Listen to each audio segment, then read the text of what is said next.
Mark got that heat.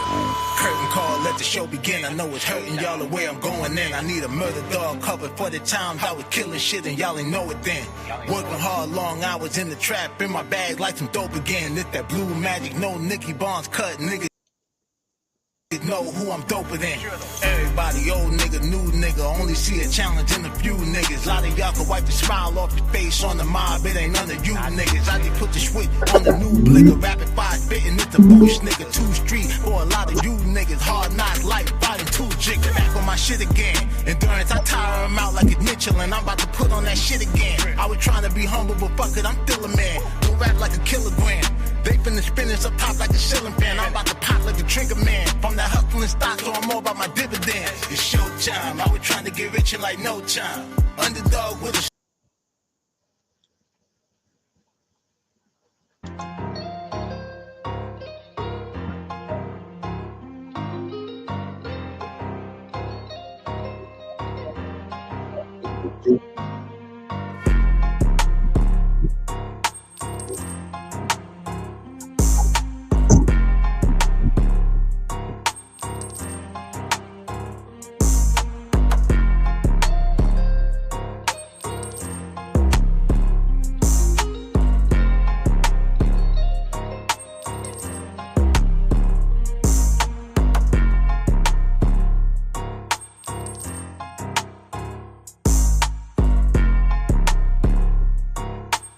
we go with the good.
Daylight. Mobbing on Earth, boy. Showtime. Hey. Mark got that heat. Curtain call, let the show begin. I know it's hurting y'all the way I'm going in. I need a murder dog covered for the times I was killing shit and y'all ain't know it then. Working hard, long hours in the trap, in my bag like some dope again. It's that blue magic, no Nicky Barnes cut. Niggas know who I'm doper than. Everybody, old nigga, new nigga, only see a challenge in a few niggas. Lot of y'all can wipe the smile off your face on the mob, it ain't none of you niggas. I just put the switch on the new blicker, rapid fire spitting, it's a boost nigga. 2 street for a lot of you niggas, hard knocks, life fighting 2 jigs. Back on my shit again. Endurance, I tire him out like a Mitchell, and I'm about to put on that shit again. I was trying to be humble, but fuck it, I'm still a man. Don't rap like a kilogram. They finna spinning up top like a ceiling fan. I'm about to pop like a trigger man. From that hustling stock, so I'm all about my dividends. It's showtime. I was trying to get rich in like no time. Underdog with a slow grind. Had to run the shit up to a gold mine. Niggas hated like the whole time. Now they kept the wave like a coastline. Yeah, these bitches fronted like the whole time. Now they front row when it's showtime. Sharing for a nigga, pulling on the nigga. I should pull a Kevin, kick her in the titty. Nah, I'm being petty, baby, I'm just kidding. Going with your move, I ain't even tripping. I had groupie back when I was in the kitchen. Had 3 county, catching what I'm pitching. Montana way, started with the dishes. Out of town played, not the pocket trip. Real G's round me, we don't do the fiction. Niggas rub me wrong, it gon' be some friction. It gon' be a spark, I'ma stand on business. Ain't no favorite op, I can't stand them niggas. They gon' lay in dirt, candlelight visuals, face on the shirt. Now you get the picture, Psalm 23. Now you get the scripture, homies, they gon' fly. They done got religion. I be outside, functioning with killers. Police outside, hunting for the dealer. Bitches mouth wide, hungry for a nigga. I ain't even drop no money on the ticker. True player, I be turned with the ism. Bad bitches know the vibe I be giving. Fuck the haters and the lies they been telling. They'll make the news at noon 10 and 11. Showtime, it's showtime. I was trying to get rich in like no time. Underdog with a slow grind. Had to run the shit up to a gold mine. Niggas hated like the whole time. Now they kept the wave like a coastline. Yeah, these bitches fronted like the whole time. Now they front row when it's showtime. Sharing for a nigga, showtime. reaching like no time. Underdog with a slow grind, had to run the shit up to a gold mine. Niggas hated like the whole time, now they kept the wave like a coastline. Yeah, these bitches fronted like the whole time, now they front row when it's showtime. Cheering for a nigga.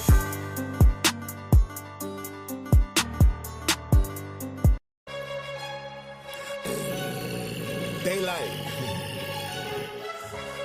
Mob on earth, boy. Gonna do this one time for the dog. Long live DMX. About to be a rough ride. Get rich or die mobbing type shit. Yeah, black dog. With the dog like I'm DMX. Got me blowing money fast. DMX. Mom, make a pussy nigga bleed. DMX. You can check the game file, nigga. PDF. Black star. With the dog like I'm DMX. Got me blowing money fast. DMX. Mom, make a pussy nigga bleed. DMX. You can check the game file, nigga. PDF. I'm talking with the plug about the numbers on the unit. Got a spot OT from Coke and D, and it's booming, coming through like I do. You know, with all my shine on. Tell by my appearance that a nigga get it grind on. All white 114 and mix.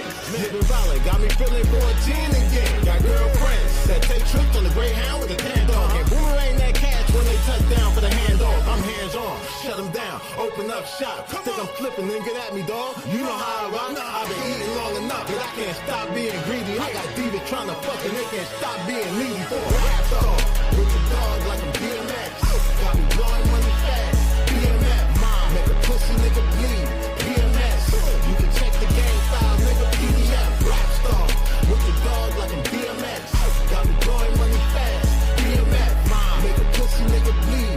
DMX, you can check the game file, nigga. PDF, rap star. My name, DAALIGHT. What? I claim MOE for life. No more game. I was trying to play nice. Now shit changed. Kill them broad daylight. What these niggas want? The drama, then come and get it. Don't know what these bitches want, but they probably need the answer. Cause you niggas from the jump. You falling, I catch you slipping. Don't know where I'm coming from. So how you gonna say I'm tripping? Where the hood at? I don't think they know who we be. Where my dogs at? See a pussy nigga, show your teeth. I'm the rawest that you ever saw. Dog off the reservoir. Pure breed for the cheap. Dog with no fentanyl. Rap dog.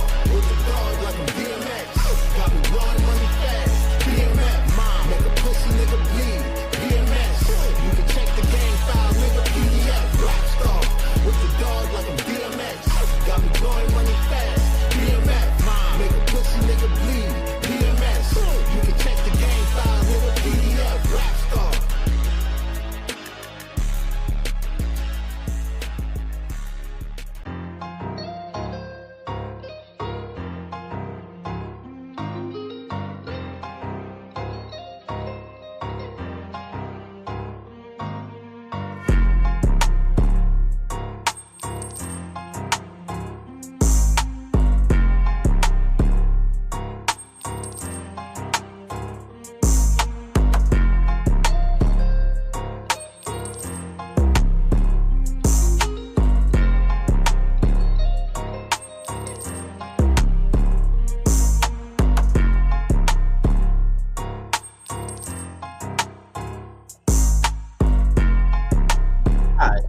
Was on mute. Hey man, shit man, it's your boy DAALIGHT, man. Daylight TV. Back in show with another Rise of Grind live show. Episode number 12. Today is Thursday, July 17th, 2025. Current temperature 78 degrees in New York City. High today, I think, at 94. So y'all stay cool out there, hydrated and all that. You know, have your water. Water is life. Yeah, bro. Thursday. The Get Rich or Die mobbing mixtape or whatever is 2 weeks, exactly 2 weeks away. You know what I mean? So I've been busy. That's kind of why I had to end the live yesterday or whatever. I had time for shit, and then once I had it, I had to push the envelope on that to make sure we were on schedule. That I'm actually dropping the Mafia material profile on 50 Cent that same day. It's gonna be a lot of content or whatever dropping next Thursday, next week. But I I ain't gonna hold y'all. Right? We got some news today. Now, yesterday, I posted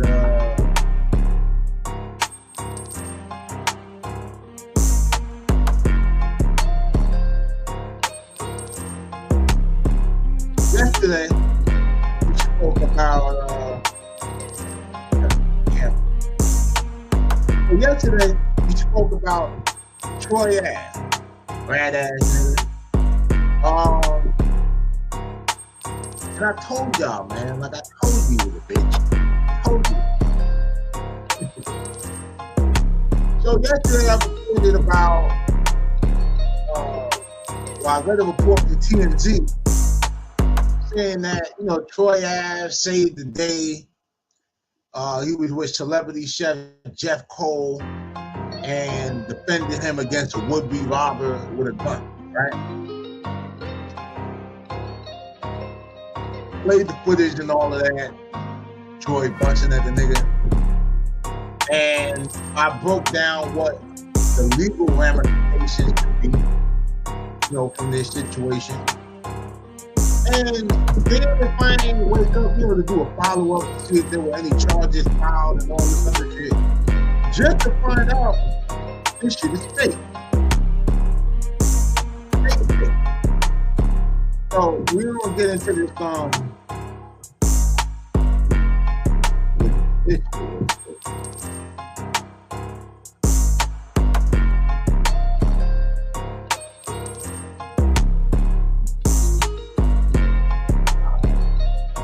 This is TMZ. I'm trying to figure it out a little bit.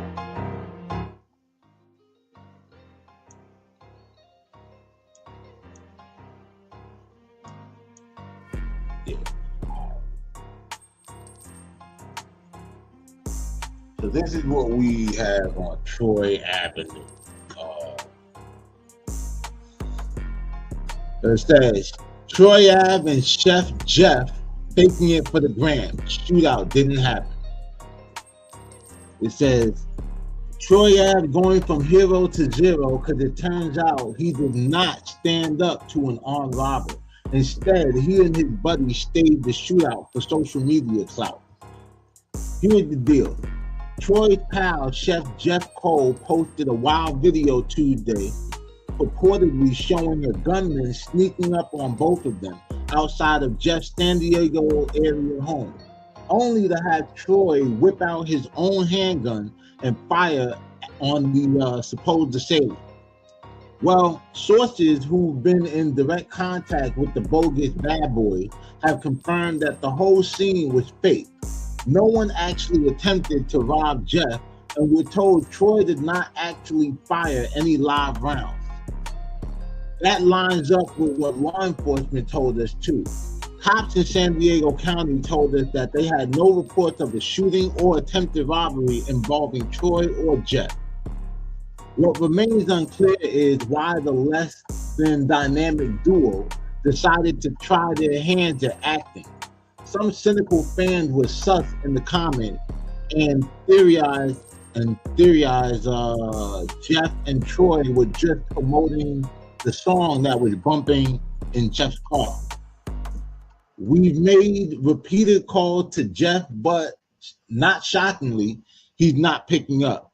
Still, we gotta admit, they had us fooled for a minute, and nearly 45,000 people liked the clip, which Jeff still has up on his page.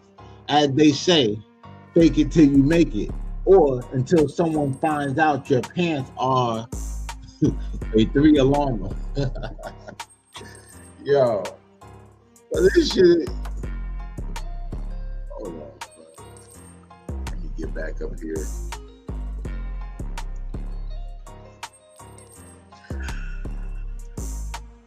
So, like I said, man, I told you he was a bitch. Like, how unlit do you have to be, my nigga?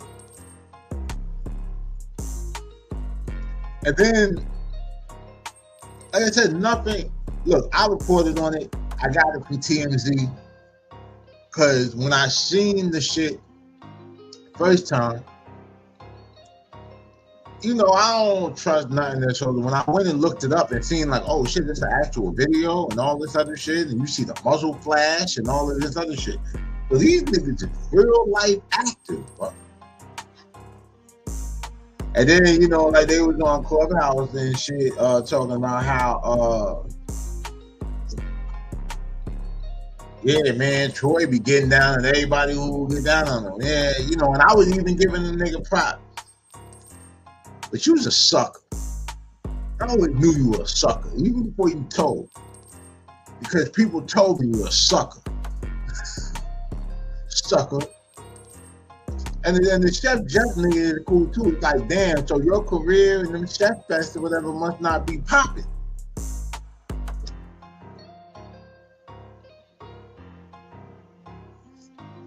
Niggas is crazy. But yeah, in other news,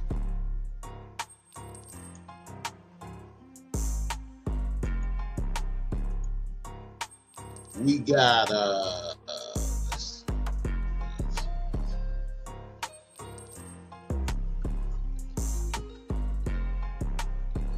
so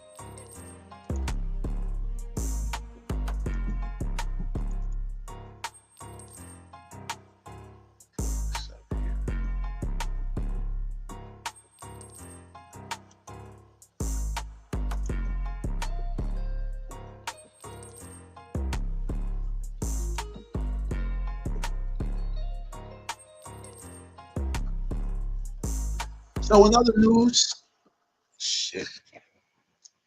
There we go. So in other news,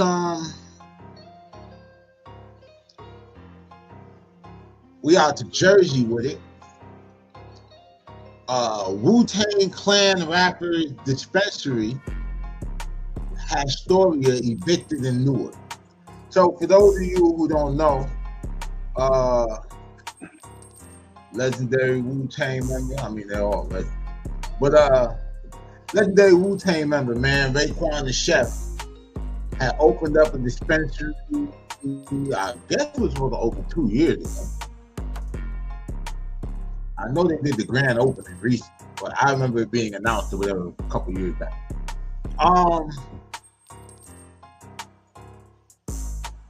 Open spot in there with some like back and forth or whatever, like, you know, city council shit. Anytime you deal with the city on that level, you know, it could be issues or a little hold-ups and everything like that. So they're saying that the joint got evicted, you know, or the eviction notice or whatever was posted on the door. I'm gonna read the article for y'all.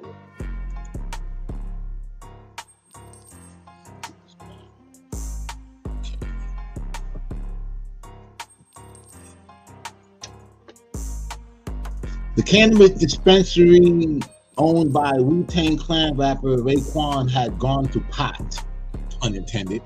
An eviction notice was posted on the front door of Astoria on Broad Street in Newark last month after failing to pay rent for 2 straight years. Astoria, according to court documents, fell behind on rent payment, late fees, and other contractual agreements to the tune of nearly $500,000. Newark has seen a number of dispensaries open across the city, but what made this one garner so much attention in the media was the roster of celebrities who backed it financially. Raekwon, one of the co-founders of the dispensary chain, brought on board radio host Charlamagne the God and former U.S. Congressman Macari Sellers to invest in a venture that had proven successful in 3 other locations in Oregon, including Astoria, where the company was founded and derives its name. I was stunned, said Robert Mejia, I believe, professor of cannabis studies at Stockton University, about the eviction news. They also had a consumption lounge they were going to open up. When Astoria opened at 799 Broad Street last November, the owners pulled out all the stops.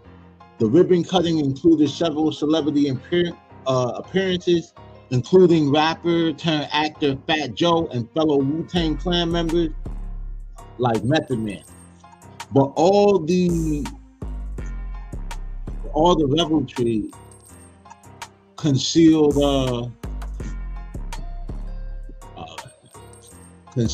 the bleak financial situation. Court documents revealed that on the day of their grand opening, the company was already 19 months behind on rent, a hole that proved to be insurmountable, given the pricey overhead. The company's contractual agreement with Brooklyn-based landlord BMHC LLC put them on the hook for $23,333 per month. God damn. It is unclear what went wrong, and Jersey Dig, which is the joint I'm reading this article for, never received reply from Astoria to a request for clarification. Another reason for the company failing could have been the delays caused by the city planning board, which denied the application in February 2003. Yeah, see, that's what I remember. Nevertheless, Astoria returned to the board later that year and won the approval. However, Astoria had already stopped paying in April of that same year. So pretty much, yeah, last month or whatever, they finally put the eviction notice up there. They hadn't gotten they didn't get a rent payment or whatever in that long. Then, yeah, naturally, that's crazy, man. Wondering if they're gonna pay the bill. Like, because outside of that, since they've been open, even though they haven't been paying rent, has business been good over there? You know, that's the real question.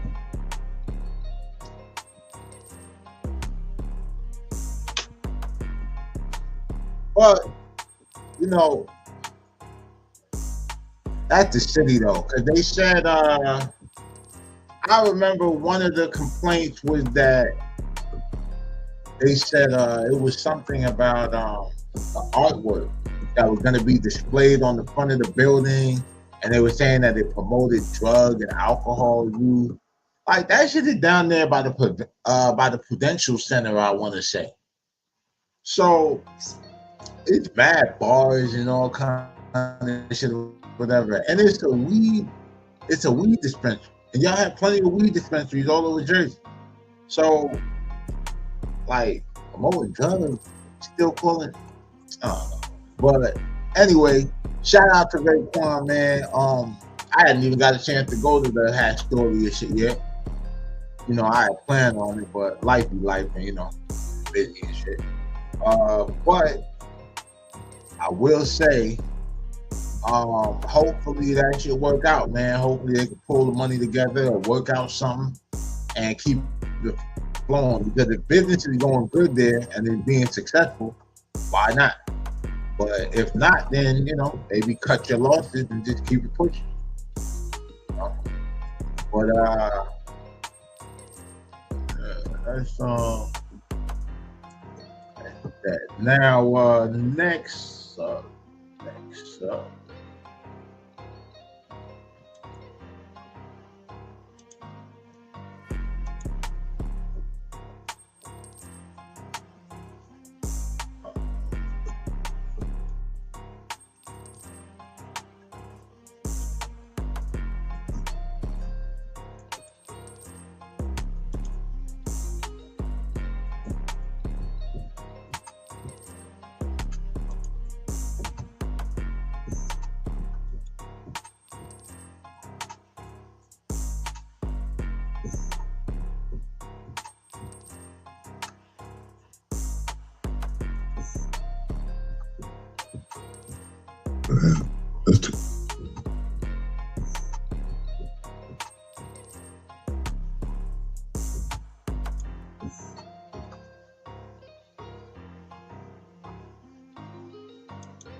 All right. So next up on the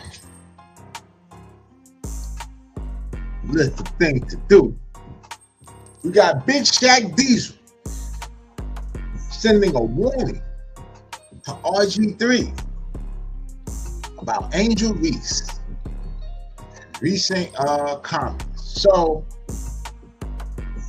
as some of you may know, probably better than I am because I ain't really been on no gaming shit in a minute. Angel Reese was featured on the 2K26 cover. She was one of the featured cover athletes and everything, right?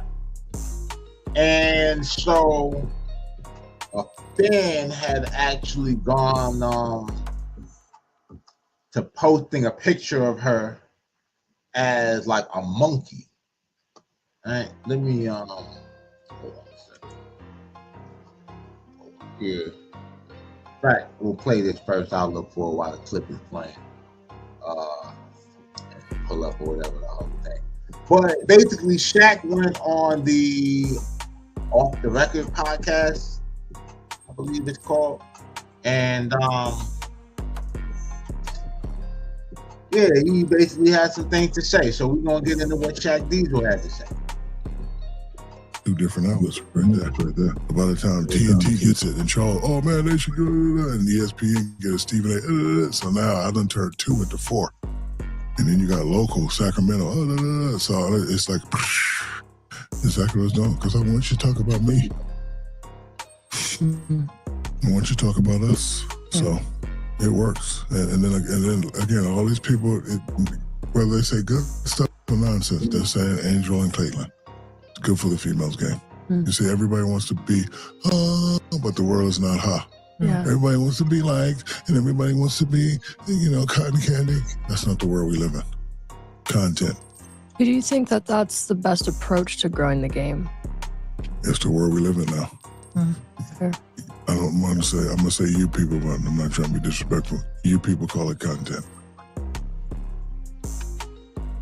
I don't really like it, but it's content. Yeah. That's a hard one for me. It is Because I get it. Yeah. No, because I get what you're saying. Like, No, but it give me all your theory. sells. I mean, it all sells, but I think some of these new fans, I don't want to say they're not smart enough, but they can't separate it. So, like, you see a little scuffle out there, it's a big thing now. She hates this person. I just feel like, is that really what we want to sell when it's sports? Who cares? If I punch you, I punch you. It is what it is. We're cool. But, like, I just don't think these new W fans, NBA fans are a little bit different. We could take the drama, but we also know it's hoop. Like, all right, cool, whatever. They don't like each other, cool. Who cares? They gonna go out there and do whatever. New W fans, I don't think they have enough nuance to understand some of this ain't that deep. Some of this you gonna laugh. Yeah, because here's the thing. By nature, we can all say men have this competitive thing, testosterone, all of that or whatever. So, we're down for the down and dirty. Even when we fight as kids, they say boys to be boys and everything like that or whatever. Nobody really pulls our card for being a little too rough and tumble or, not mincing words, right? Traditionally, women in sports is not like a thing, and the culture of it, of like how the fans conduct themselves or whatever within the space is not, it's a fairly new thing, right? So, yeah, they don't know how to process it or whatever, and just how women are, like, naturally, most of them, it's real, like, catty and shit like that or whatever. Like, they can't, it's like this, right? You have people who don't like LeBron James, but they won't say, like, oh, he sucks. You understand what I'm saying? Where, like, women will literally ignore all the stats and just make it into a whole thing. And then plus, I guess when it comes down to Angel Reese and like the Caitlin Clark thing, whatever, we see the race factor getting put into it, real heavy.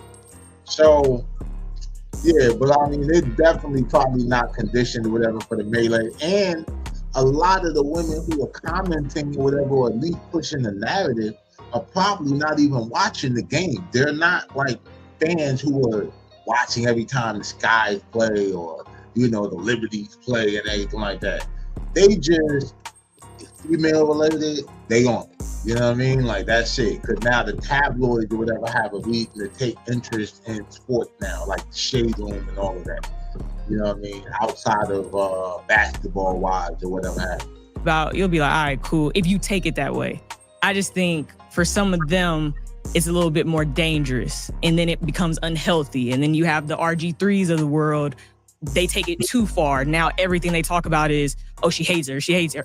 Not once have you broke down game. You haven't said what she did against Fee yesterday. Like, you're not talking about any of that. And these new fans, they don't have enough of that knowledge to be like, oh, that's actually what it should be about. Like, this other little stuff, cool, whatever, that come with it. So I don't know, I'm torn about it. And I'm about to show you something that the world needs more of. It's a very interesting take, and I respect it. But I'm gonna stay with my take. Of course. Now see, so idiots, we go back and forth. That's your take. I respect it, but I'm gonna stay with my take. Rather, you don't know what you're talking about. I'm Shaq. I play like that. We need to be able to disagree respectfully. Mm-hmm. Yeah. Period. Like, I was in a barbershop one time. The Pistols almost came out. They talking about Jordan and. All right, hold up. Let me pull this up, because this is what all the hype is about.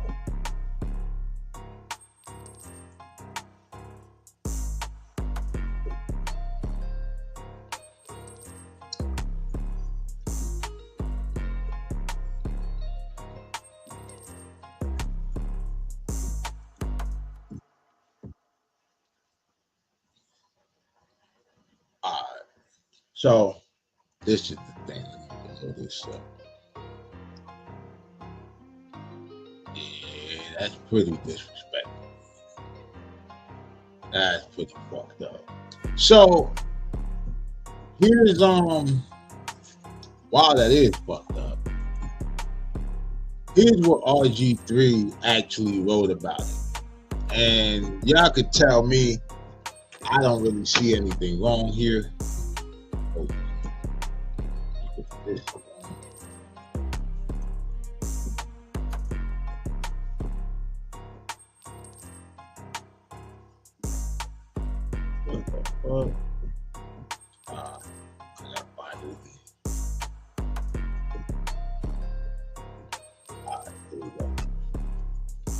So, it's really true. All right, this has got to stop. There is no place for racism in this world. Whether you like a player or not, Angel Reese should never be called or depicted as a monkey. I have been quiet on the Angel Reese front because she shared a video that aided in my wife, kids, family, and friends receiving death threats of physical harm to my family and friends, and threats of sexual violence to my children on social media and beyond. That will never be okay with me. I never attacked her or her family when I stated and backed up with clear basketball evidence that Angel Reese hates Caitlin Clark. It's sports. Everybody won't like each other. People in the Angel inner circle called me and told me I was right, and Angel Reese had grown to hate Caitlin Clark because of the media always asking her about Caitlin and being constantly compared to her. Some people made it about race, but I never did and never will. Instead of becoming the villain in anyone's story, I decided to just not. All that being said, Angel Reese or any other black man or woman should never be called or depicted as a monkey ever. Stop it. If you hate Angel Reese because she is black, you are the problem. If you hate Angel Reese because you are a Caitlin Clark fan, don't turn it racial. There should be no space for racism in this world. So that's that, right? Then there's no place for racism in this world. There's a wrong side and a right side. I will stay on the right side of history and support all people. When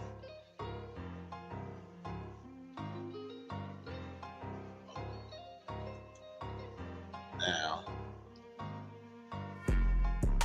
stop this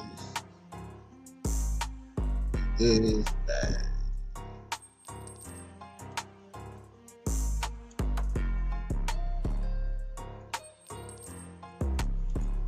Jordan and LeBron, who's the GOAT?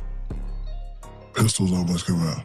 Like, rather than just, I like Jordan, I like LeBron. Well, it's just, so I'm in there listening, because I know them both, and I'm watching, and then, what, and then, hey, man, like, I'm like, bro, we can't disagree respectfully. Like, you like him, and you like him. So then, after that conversation, I said, you know what, I'm tired of this conversation. If you're going to have a conversation like that to where people are going to start fighting, let's have all the criteria. If we're going to have a podcast, let's have all the criteria. Let's have the camera, let's have the mics, let's have the participants, let's have the laptop, let's have the technology. Yeah, but look, man, it's sports. It gets heated, it gets exciting. I mean, some people, there's fights that happen outside of sports arenas. You know what I'm saying? I remember, I was talking to one of the homies from Oakland or whatever, from the Bay Area, and they were talking about the Raiders, right? So, you know, we talking shit about football team. They saying little shit about the Giants, the Knicks, you know what I mean? Just all kind of sports talk, right? And he said, hey, man, one thing about the Raiders, he said, you might not win every game. He said, but we undefeated in that parking lot. I mean, if you follow soccer, then you know whatever that soccer fans or whatever be, I mean, they be fine. Like, I mean, people really get hurt in the soccer shit. So with sports, bro.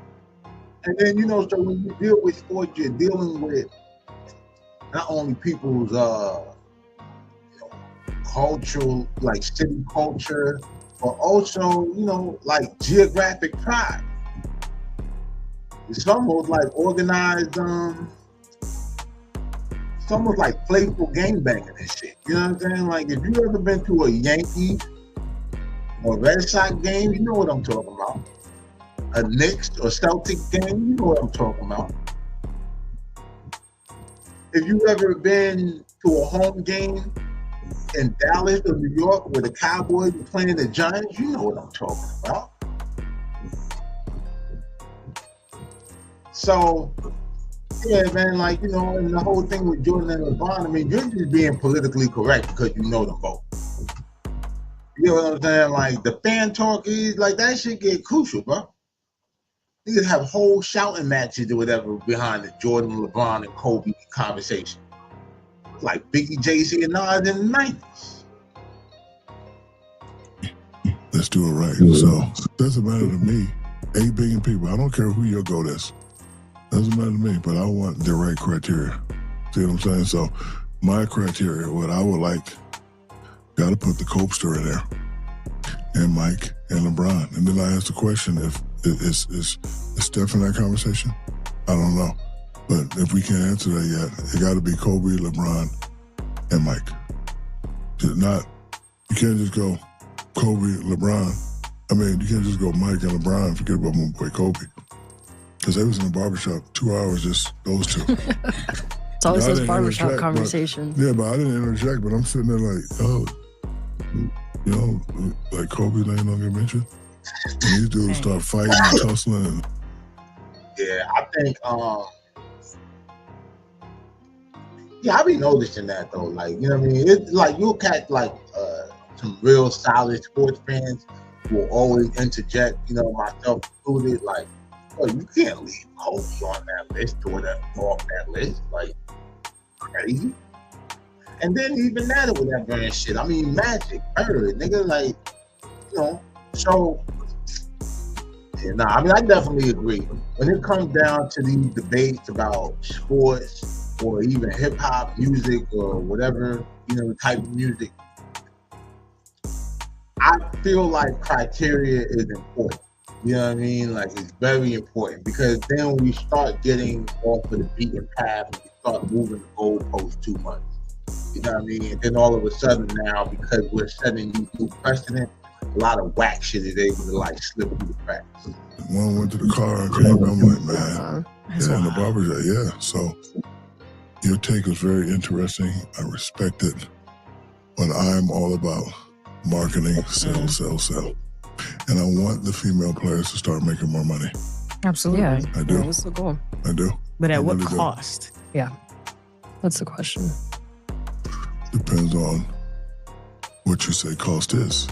See, I'm with you on that because Yeah, depends on say what your what does cost that is. mean then? Because it's at a cost right now for some of them. Like, for example, I'm a Cowboys fan. Ooh, I don't care if, as a Cowboy fan, if you hate the Redskins or not, or the Eagles, I'm fine with that. Because, again, it's a word we say, it's an attitude. You have to say, I hate your podcast because you're more professional than me. I do. Hate it. I'm not going to disrespect you, but I hate it. I make a lot of money. I don't have this. You saw me call my guy. Yeah. We did. I never even seen it. This is shit I wish I hate you too, but it's not. Like, I've seen those two cross paths. They're not going to fight each other. That's competition. That's why they're great players. And it all started in college. And Angel did that's excellent marketing. Yeah. Excellent marketing. Then you're going to get people, oh, she shouldn't have did. Why not? Do it again. Yeah, that's marketing. Because you got this person who you pumping up, and you got this person, oh, use the bad. And then the bad finally beats the good. Oh, that's the shit I like. That's the shit, man. see, that's good market. But that's like, No, but hold on. When Angel did that, they tried to flip it. Other than that, See, I loved it. That to me too. because Caitlyn do the same thing. Thank you. They both that's why- crazy in a that's good why- way. Listen, let me tell you something. I like Caitlyn. Psycho C. I do. She I with like that. Caitlyn. That's Angel what with I'm that. They saying. with that. Yeah, and I think whatever and shit that's fine. It's the same thing that they were saying about the Clarissa Shields. Like, she's aggressive. Always wants to fight somebody. Like, she's a boxer. She's supposed to, like, she get paid to punch people in the face. You want her to be a fluttery little butterfly? Or watch a pageant for that.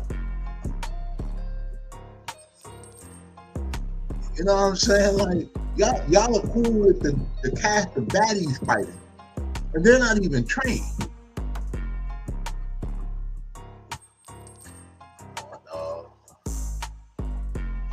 But, I'm pretty sure it's just competition with, Caitlyn and Angel. And I'm pretty sure there's frustration where there's been like animosity to develop because you're sitting here, you're putting in all this work or whatever on the court. You're making all of this headway or whatever, sneaker deals, all this, right? And all they keep asking you about is, how you feel about such and such? And it's different if you're just a person that you were just the person standing next to the lit person. But y'all are the lit people or whatever, so I get it. But again, it's a competitive sport. Y'all are the top players or whatever and shit. So it's almost like a Mike and LeBron situation. Well, not even Mike and LeBron, but you'll say like a Johnson, a Magic and Bird comparison, or whatever. Like they the female Magic and Bird, Ebony and Ivory. You know what I mean? I think the fan, especially when it comes down to females and how they might, well, not how they might, but how they taking shit.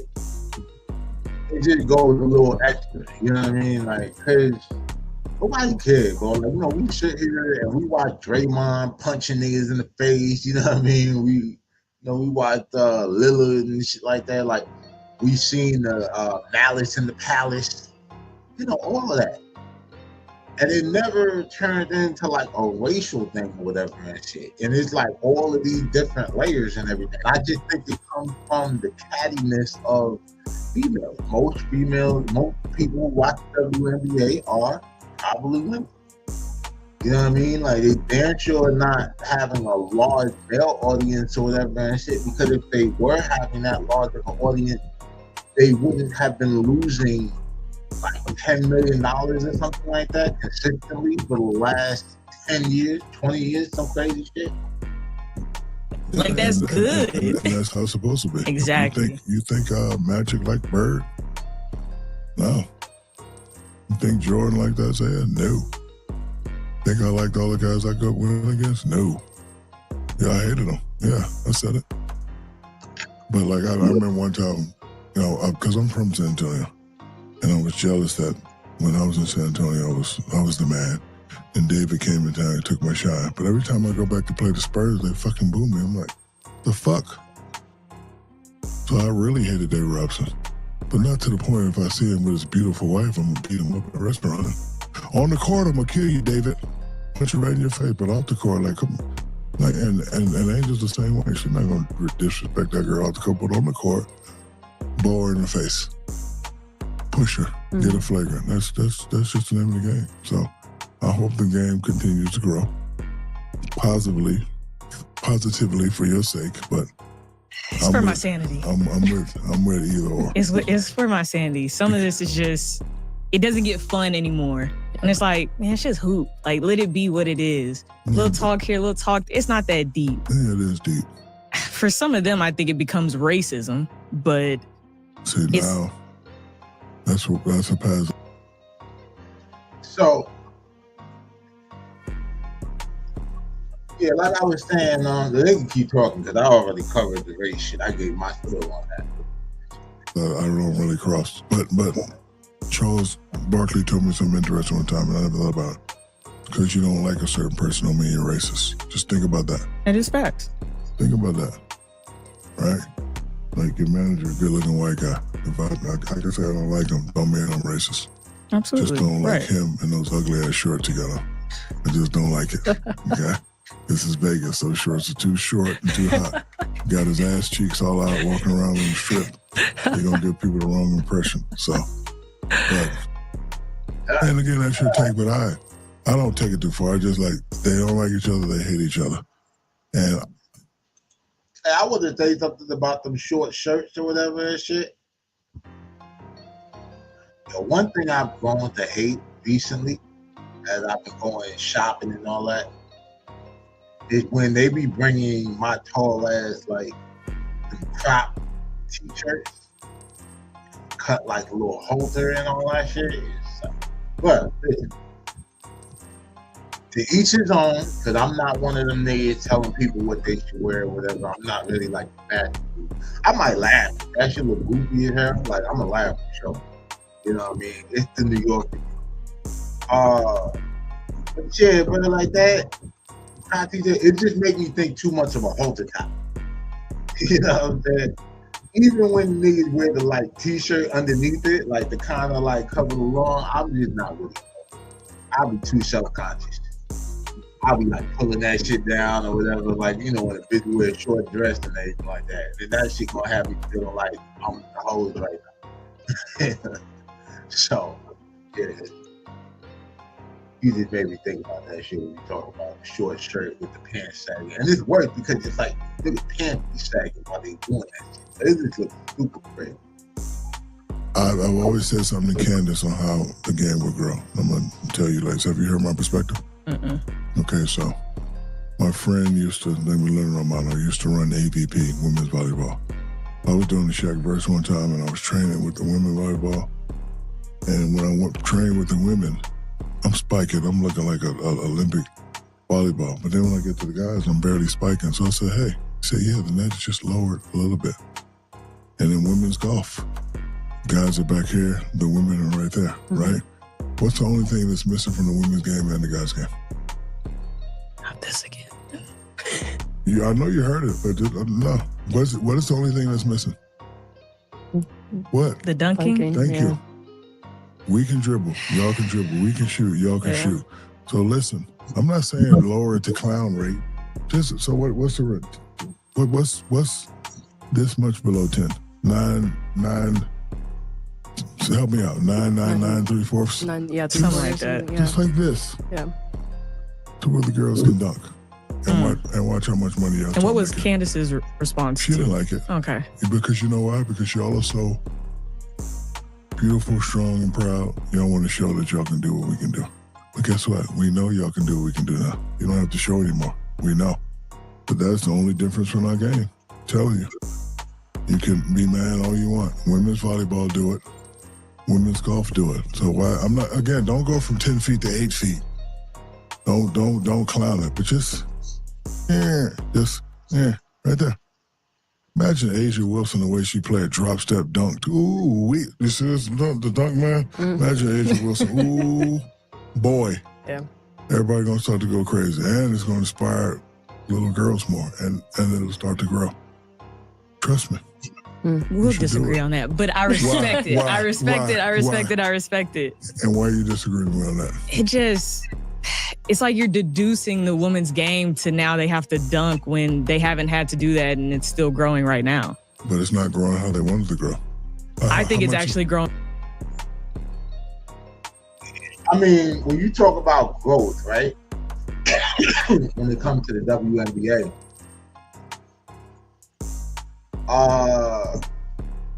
not growing how they want it to grow is right, because since it was found in 1996, the WNBA has consistently lost 10 million per year.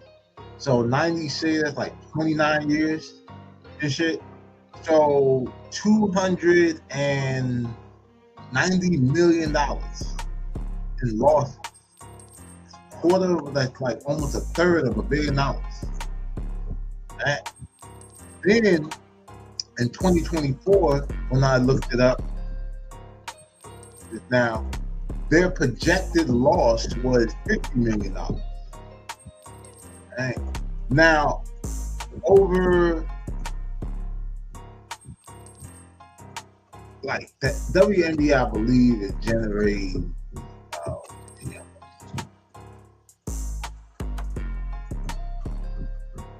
how much does the WNBA generate annually?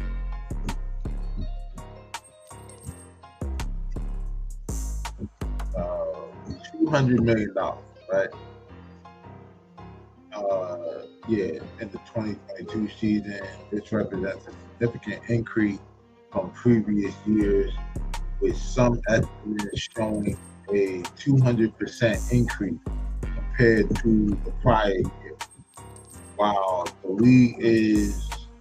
league revenue is growing, it's still operating at a loss, with estimates ranging from $40 to $50 million in annual loss. Damn, so it was higher than what I thought. That's crazy. So, yeah, man. So, and a lot of it, I mean, I don't know if it's the dunking, but I mean, when we watch the NBA or whatever, we watch professional basketball, we want to see the excitement, the dunk, you know what I mean? Like, the physicality or whatever and shit, the aggression.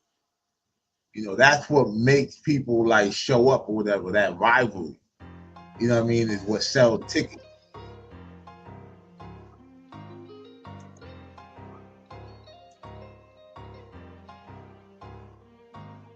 Going faster than what they're able to keep up with. How much is Asia making? It's a good question. We could look it up. Yeah, look it up. Maybe like I think the highest paid player in the W is like Jackie Young right now. And it shouldn't be. Asia should be the highest paid player. I'm almost certain it's Jackie Young. Yeah, she's getting 200,000. What'd you say? 200,000 That's a a year. disgrace. Asia Wilson should be making $10 million a year. Easily. Yeah, but then it's like when you actually can take $2 million a year and say that you're gonna pay one player 1% of what the entire league generates, and then you have everybody else coming out the woodwork or whatever and shit, it's gonna be a lockout. They're just gonna shut it down. You understand what I'm saying? Like, it's not even like the NBA, I think, generates about $11 billion annually. How much does the NBA generate annually?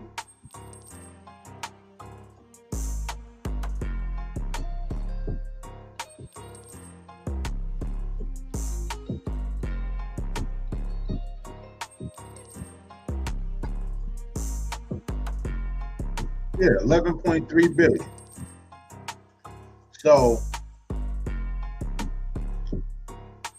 Yeah, but like they can't even afford to pay nobody whatever no goddamn $2 million or whatever that shit. It's a wonder that they're paying out what they're paying out now.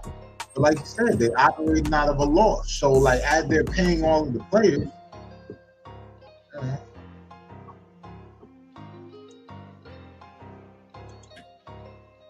$200,000. Oh my god! Like I didn't even know that. That's why they're in that CBA negotiation. That pisses A me lockout off. is looking very likely. That pisses me off right now. Yeah. 200,000. 200, 2 That's what it years, said. 400,000. Come on, see. Get Jackie Young's because I want to say she makes Slightly higher. more. Come on, man. If I could be wrong though. How much Caitlyn and Angel Mark? 169. Okay. That's not fair. Caitlin's making, she's still on her rookie contract. Yeah. So yeah, it's like 70 to 80,000.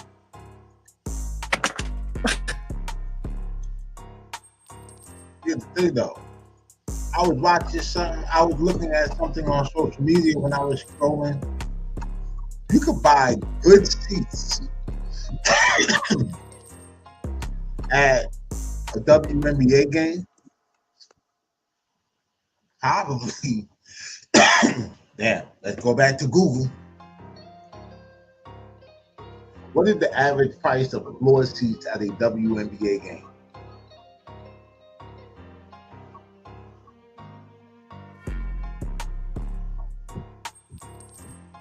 Yeah, few hundred to a few $1,000 depending on the team and the opponent, right? Specific location, etc. So here's the thing. You could probably get floor seats at a WNBA game for less than what a pound of the weed I'm smoking is. Pretty much. So what I'm saying is like, okay, it's not phenomenal money like NBA money and shit. However, it is put it like this. You wake up, play basketball for a living, you get to travel around the country, the world. And you know, some of these girls, they got endorsements and all of that other stuff to supplement their NBA income. So you get to wake up and do what you love or whatever. That's like being a rapper. You only make $200,000 a year, $100,000 a year for rap. Now I understand whatever that they're training and all of that shit because that's part of the operation cost, the trainers, the workout facilities, all of that other shit. And I'm pretty sure that insurance is all included in that, like if something happens to them or whatever. So I mean, you know, you gotta think, bro. It gotta make sense or whatever on the business side of it. It's your sentiment or what you feel like, you know what I mean, you deserve. You know what I mean? If more people really wanted, you know what I mean, like the thing, because the joint is super cheap. So if like people really want to support, it's not that expensive to support. Buy a jersey, buy a $30 ticket or whatever, go to the game. Fill up the seats or whatever, it'll add up. You know what I mean? And then maybe, you know, the excitement from the crowd will make, you know what I mean, them go crazy. You might just see a dunk out of nowhere. But that plays a part in it too. It's that electrifying crowd. They always talk about it and shit. And it makes niggas perform. And it makes some people fold under. I never knew this. Yeah. Really? Yeah, really. I never knew that. Oh yeah. So now we gotta lower the rim. Stop it. Come on now. We gotta lower the rim. Or they could just negotiate a CBA where they actually get money from jersey sales and revenue shares and media. But you want to make more money? Let Caitlyn go baseline and fingertip dunk. And everybody could be like, oh, can she dunk? It's that question right there. Can Caitlyn dunk? And then Angel, the way she do her layup like that, let her turn that wrist over one time and throw it down. Come on, man. Trust me on this. I'm telling you. I see it. Okay. And then again, it ain't something that's never been done before. Now, if they didn't lower the women's volume. Yeah, I don't see a problem with them dropping the rim 2 feet. Because I think the standard is 10. You know what I mean? And it's like average size, average height of an NBA player. Average height of an NBA player.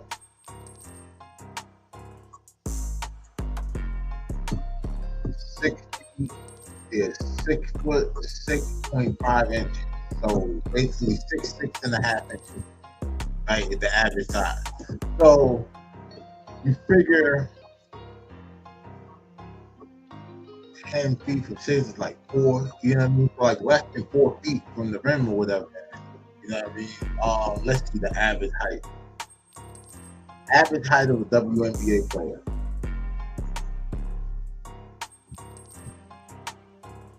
Roughly 6 feet. Yeah, go about 4 feet. Damn, okay. Yeah, average height of a WNBA player in 2025 is approximately 6 feet and 0.79 inches. This is roughly the equivalent of 6 foot or 1 inch. Yeah. So, good. Then again, I mean, you know, it seems like the way our bodies are constructed or whatever, and shit, how high we jump or whatever. I don't know. But I think or whatever, if you're gonna make it more entertaining and you're trying to sell more tickets, I don't see the issue or whatever with, you know, with doing it or whatever and shit. Like on that and move the golf tee, I wouldn't say it. Yeah. 2 premier sports. These are 2, it's not softball. Like these are 2 premier sports. Beach volleyball, and that's all over. And golf, women's PGA. Guys are back here, women are right there. I see it every time I go play golf. What's that? Oh, that's the women's team. But those aren't, I wouldn't categorize it. I mean, I absolutely respect volleyball and LPGA, but I wouldn't put those as major league sports. Whether it's like we're talking about basketball, I feel like it's a slightly different conversation. Beach volleyball is up there during the summer. I agree. They're definitely doing something, but that isn't as big of a conversation or maybe as top of mind as WNBA is. I'm the money man. Y'all want more money? Yeah. That's how we get y'all more money. Beach volleyball. Because when we're doing the negative stuff, boo-boo, you get mad about that. I don't like the people that can't handle the negative. Okay, I love a good little negativity here and there. And then you know what? It should be like a thing of us. Let's just lower it and not tell people. Now that would be funny. But I low key would want to see the science behind that one. Yeah, just a little bit. Yeah, a little bit. Okay. Brittany Griner on a 2-hand bounce. Ooh, I'm coming to that. Yeah. Okay. Because I hate to say it, I hate looking at the same thing all the time. And now it's got to be pretty much the same thing all over. AAU, dribble handoff, ink and pop, shoot threes. College, dribble handoff, pick and pop, shooting threes. NBA, pick and pop, shooting threes. WNBA, picking up, picking threes. I want to see something different. My favorite player, basketball player right now is a kid named Marcus Ponder. You know who that is? Look him up. Look at his highlights. Overtime? Yeah, look at his highlights. Oh, that boy. Mean. And he's only 16, 17 years old. Yeah, you see it? Yeah. Knees up. He was at a game one time and somebody's mom was like, get your big ass up. He took back and said, shut your ass up. Thank you, finally. The big man has been reborn. Yeah, I love this kid. I haven't reached out yet. I'm just sitting and watch, but if I can. You trying to get him to LSU? It ain't bad. I want to get in his ear. They'd be like, so I'm working on my master's at LSU. Thought about being a sports psychologist, but I was like, you know what? I'm gonna be a mentor. But I low key would want to see the science behind that one. Yeah, just a little bit. Yeah, a little bit. Okay. Brittany Griner on a 2-hand bounce. Ooh, I'm coming to that. Yeah. Okay. Because I hate to say it, I hate looking at the same thing all the time. And now it's got to be pretty much the same thing all over. AAU, dribble handoff, ink and pop, shoot threes. College, dribble handoff, pick and pop, shooting threes. NBA, pick and pop, shooting threes. WNBA, picking up, picking threes. I want to see something different. Mm. My favorite player, basketball player right now is a kid named Marcus Ponder. You know who that is? Look him up. Look at his highlights. Overtime. Yeah, look at his highlights. Mean. And he only 16, 17 years old. Mm. Yeah, you see it? Yeah. Knees up. He was at a game one time and somebody's mom was like, get your big ass up. He looked back and said, shut your ass up. Thank you. Finally. Oh, the big man has been reborn. Yeah, I love this kid. I haven't reached out yet. I'm just sitting and watch, but if I can. You trying to get him to LSU? It ain't that. I want to get in his ear. Mm. Just be like. So I'm working on my master's at LSU. Thought about being a sports psychologist, but I was like, you know what? I'll be a mentor. Be a mentor. Because I like doing things that haven't been done. Mm. To me, sports psychology is, I'm the type. If you haven't done it, I don't believe you. You guys have done this enough now that I believe you. When you first came out, not you, but when you first came out, how do you know, Bailey? Yeah, how do you know, Michelle? But now you guys, you've been in it, you've been in the fire, I've been watching, I've been a fan since you first brought out. Now you up here with us, and I believe you. So I'm missing free throws, going crazy. Somebody mentioned, go see a sports psychologist. I go see him, and the motherfucker says, breathe. And I say, what did you say to me? Down by one, the whole world's watching. You make this, you go to the finals, you miss, you gotta start all over. Breathe ain't gonna work, asshole. Have you ever played? No, I never played. Now I'm pissed. So I wanna be the first sports psychologist that you know played at a major level. Every sport, I know what that pressure feels like. Mm-hmm. Super Bowl, on the 2-yard line. I know what the quarterback is thinking. I know what he's thinking. I know what the running back who to call the play, I know what he's thinking. He's looking like, I know what everybody's thinking. Breathe ain't gonna work. Mm. I have 1, 2, 3, 4, 5, 6, 120 different things that you can try to get over the hump. Plus I'm talking to my professors. I'm reading this book called The Odyssey. It talks about mentorship. Like you should be a mentor. So I'm gonna focus on being a mentor. Because you know I got the answers. Yeah, I feel like you are a mentor. Yeah, but I want the title behind it. That's fair. I'm getting a master's in liberal arts, minor in psychology. So you like, these days anybody can, I'm this, but now I want you to know. Yeah. Like I have all these. One thing I will say about Shaq though, like that nigga, he definitely on the give it back. Like not just in sports, but even with music, what he doing with the DJ Shaq Diesel, I think it is. You know, Shaq was out here in Staten Island the other day with Mano, who we talking about yesterday, or the day before, and Peter Guns, who when Peter Guns, I believe, first got his bread, you know, he kind of put some money into the whole like Shaq franchise and everything like that, and that's how he kind of was able to stay up on it. I have all these titles for a reason. I probably still could have been Shaq without all these titles, but I need the titles. I used to go to business meetings, and people used to go, "Hey Shaq, how you doing? Good game last night," and look straight at the manager. Man, we want to do a podcast. We want to do this. They wouldn't even talk to me. And I'm like, and from day one, I've always been in control. If I want a podcast, manager, go get me a podcast. But a lot of people don't know that. So they don't even look at me. So now I'm like, y'all think I don't understand business. All right. No problem. I'm calling up every school. Can I go? Can I go? Finally.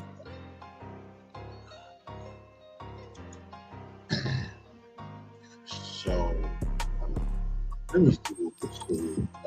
Because it was a part they were supposed to get to the Rgiii thing. I thought it was going to go right to it after they had mentioned it before. Should.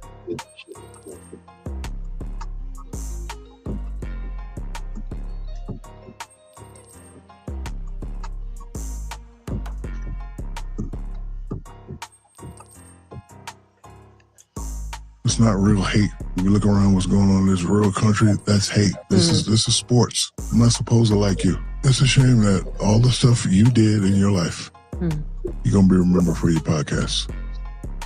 You're going to be remembered for your podcast. That should tell you you're not that fucking great. I don't want to be remembered for Shaq's Bit podcast. I do not. Like, leave those curves alone. You already spoke on it. Now that's crazy because I mean, well, they're going to remember Shannon Sharp for more than just Club Chasing. But at this point, I think it's generation, right? It's like there are people who will look at Carmelo Anthony or whatever. There's a generation of people who are going to look at Carmelo Anthony and say, oh, that's the podcast dude from 7 p.m. Brooklyn. Or even on the rap side, like there are people who are going to think, like, who only think Method Man is an actor. You know what I mean? So that's a little bit of a stretch. Because, so what? He hates us. So fucking what? I hate you now for messing with her. Now what? Say something about me. It's not real hate. If you look around what's going on. So he said that, right? So RG3's response, and then we'll move on from this.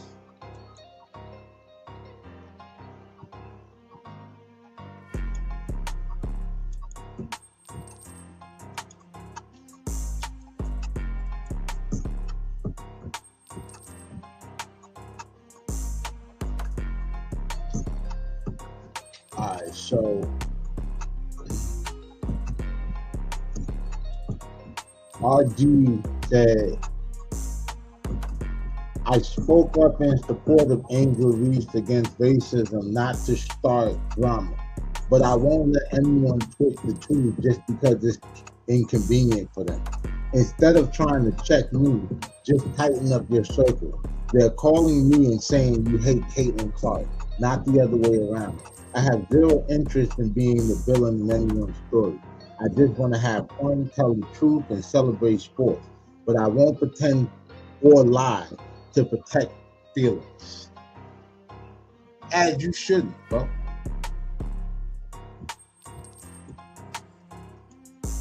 This is what I'm going to say, right? Shaq had went on to say something in the interview. I saw another clip or whatever that was a little more extended where he said, you know, the women should cover the women, right? And that's probably the problem, is that there's nothing exciting enough about the whole sport, like, to really consistently report and generate like interest from a male audience, because nothing excites spectators like the sight of blood, right? So when you look at it from that perspective, it's like, bro, you want them to get equal pay, but you don't want them to have equal coverage. It doesn't make any sense. You know, it's like the sport culture.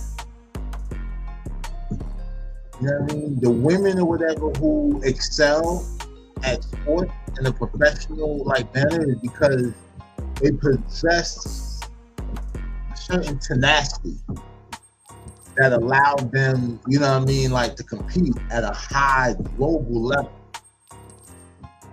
So, you know, let them girls play, man. Let them, you know, if they funkin', let them funk. And if they're, you know, if it looks a certain way in the media, let the media do the media's job, bro. Who's the sportscaster? You know? So it's like, imagine if all the great things you did, Shaq, and we only remembered you for your free throw. That'd be fucked up, right? Let's get into the next thing. While we're on the subject of podcast and media,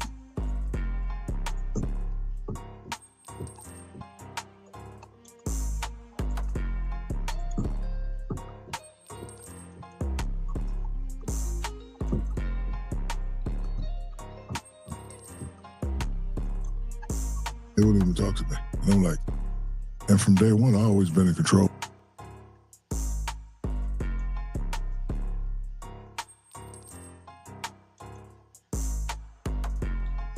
We got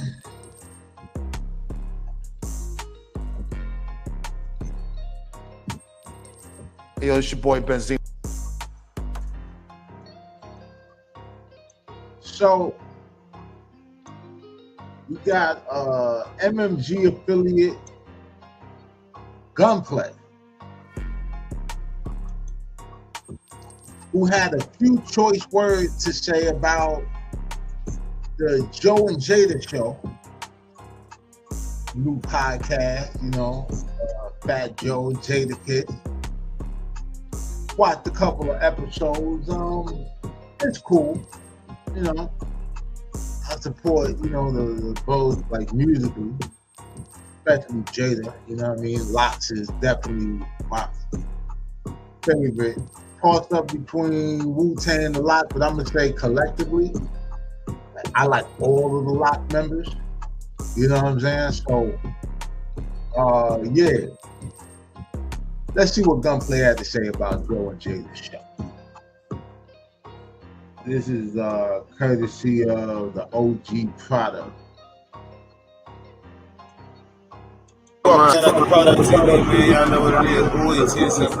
They think I'm on this.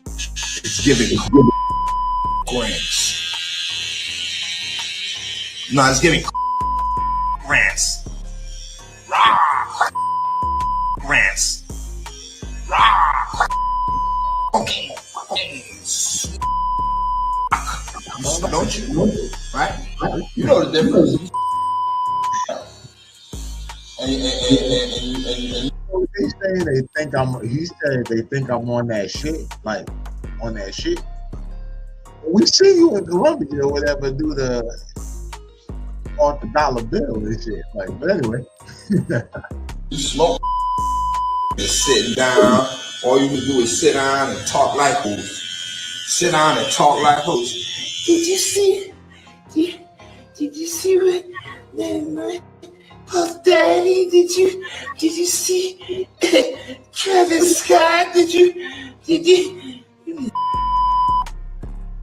is that supposed to be a Fat Joe impersonation?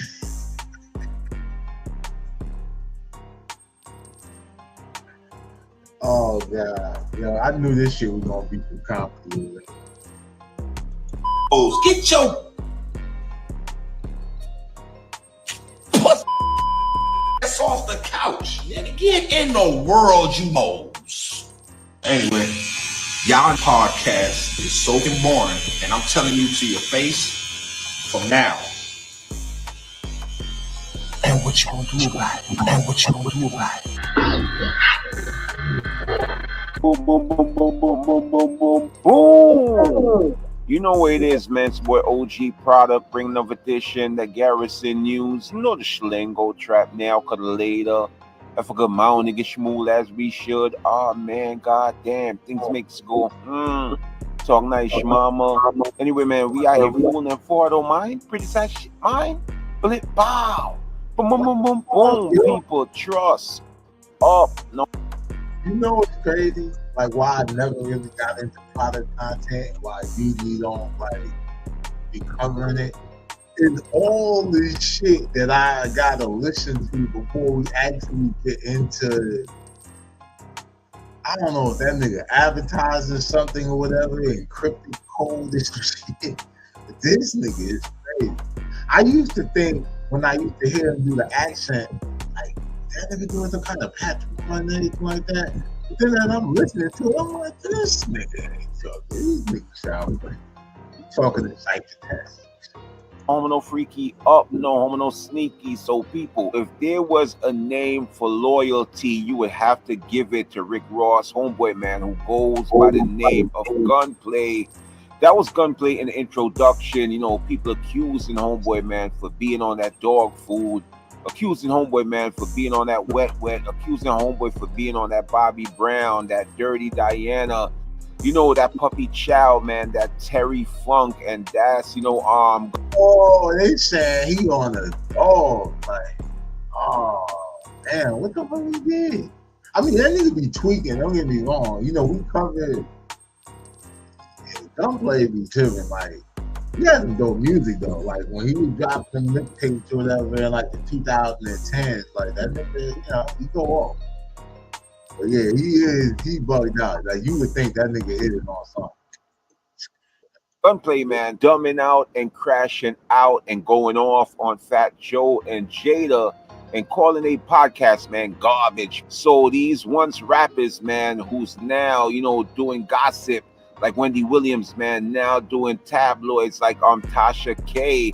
That's Gunplay, man, crashing out. And that's why I said if there's ever a word, man, you know, a name for loyalty, it would have gossip, tabloids, like you. I mean, I'm kind of doing it right now. But you know, I'm not the hot calling the kettle black.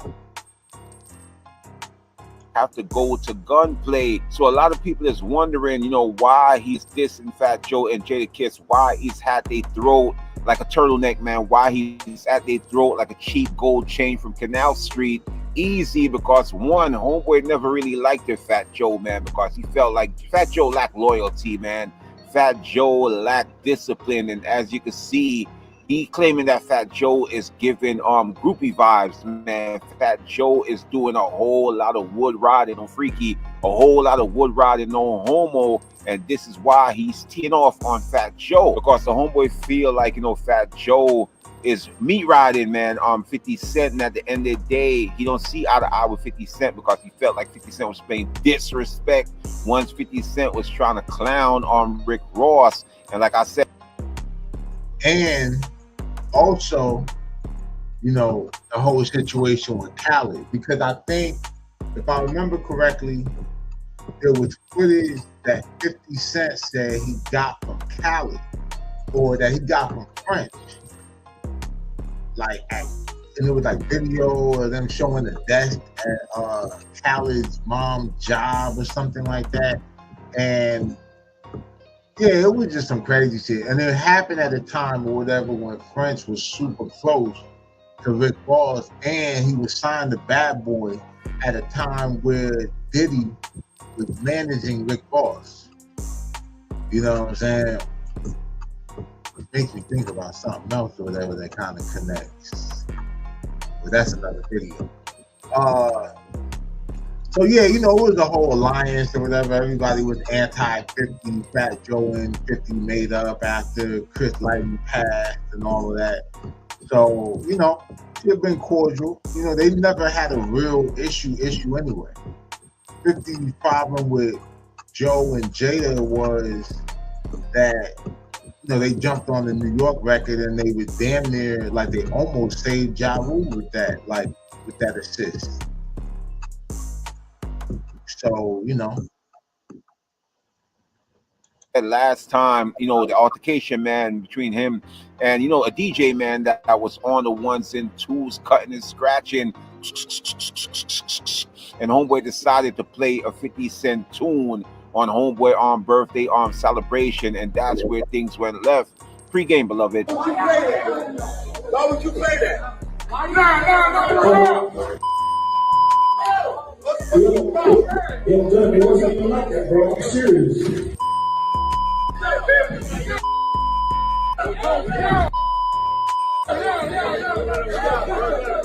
Everybody don't.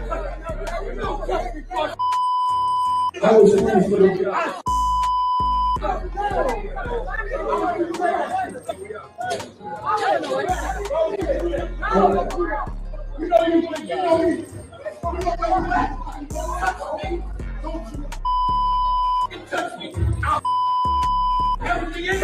On Jada Kiss, and you know, Fat Joe is saying that a podcast, man, is boring, and you know, the only thing they do is sit down, and you know, Fat Joe is saying that a podcast and defending homeboy honor as he crashed out on Jada Kiss, and you know, Fat Joe is saying that a podcast, man, is boring.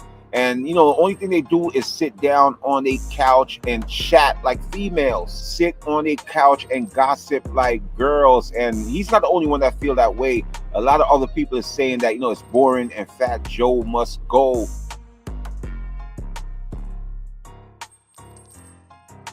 Couch and gossip like girls, and he's not the only one that feel that way. A lot of other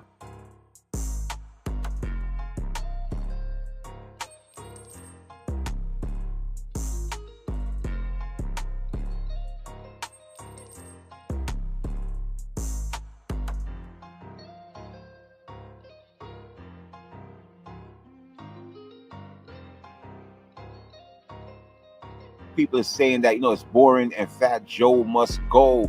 He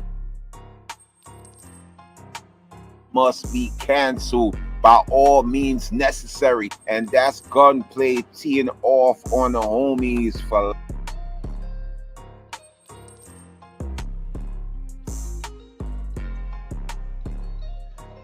Damn, so hold on, let's go back here. It says, I love Jada, but the Joe and Jada show is trash. One nigga named $KSK. It said Can and Mace. It's just more interesting. saying that, it's boring and Fat Joe must go. He must Joe got to go. be canceled by all means necessary. And that's Gunplay teeing off on the homies for lack of loyalty, lack of discipline. And I like, the homie man standing up for Rick Ross, because it's like the YouTube streets. You got some people who only support you when you go live so you can see it, but behind your back they hating on your drip, they hating on your bot. Hope that didn't go over your head. People, don't forget to like, comment, share, subscribe to the channel. Go on the top and comment below, subscribe. So, all right. Now, when I was watching this shit, I was going shrink this. Back. Oh no, I don't.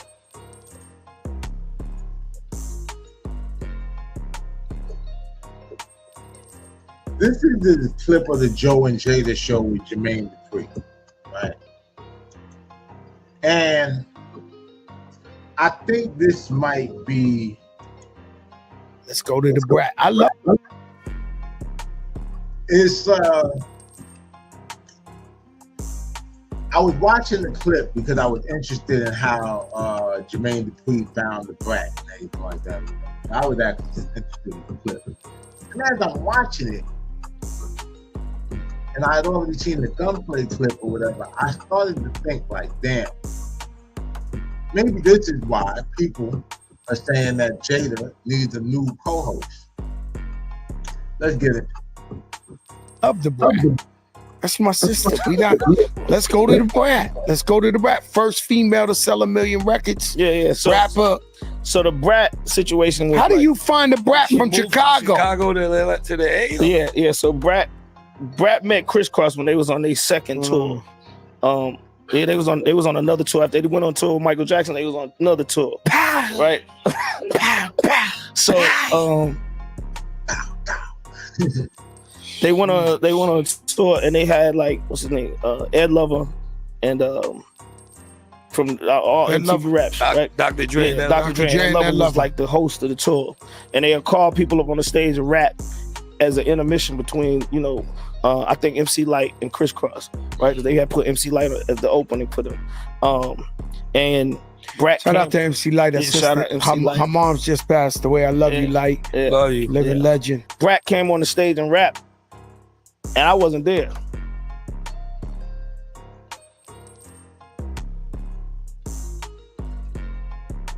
Condolences to MC Light, man, on the loss of her mother. I had seen a video with the homegirl Detroit Diamond with MC Light, and I told Diamond, I was like, damn, I said, take pictures and videos with my first rap crush. I was too young to really catch on, but when she came out with that joint on the Set It Off soundtrack, I was hooked on, like, you heard me?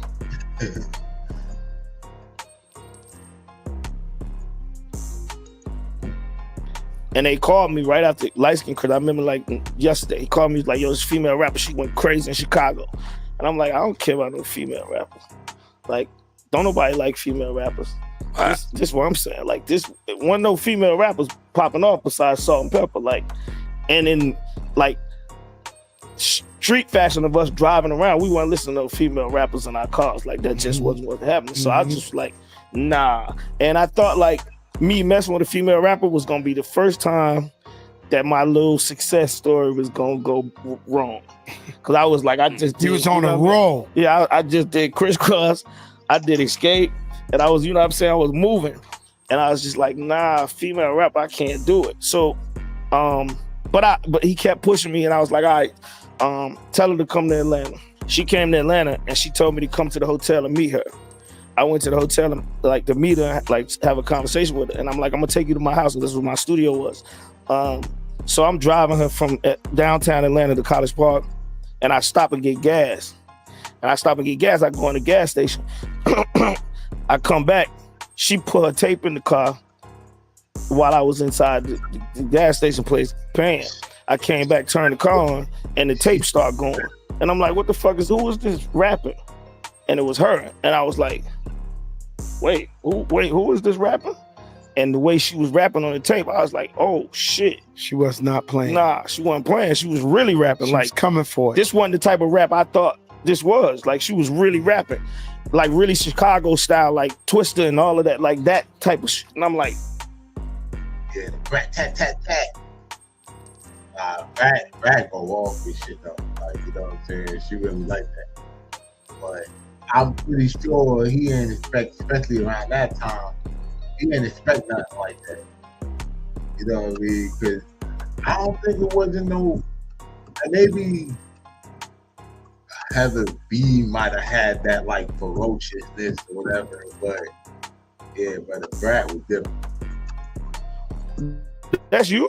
And she was like, yeah. Also, you was producing like West Coast sounding beats for the Brat. Yeah, but I hadn't started. I didn't know what he was about to do. I didn't know what I was going to do. He did it though. Yeah, I didn't know what I was going to do. So I took it to my house. I'm like, I like you. I'm going to sign you. And honestly, Brat Project was like the hardest project for me because I couldn't find that thing yet. I would make a song and I play it for people and it was like, yeah, whatever. And then I just started paying attention to who she was.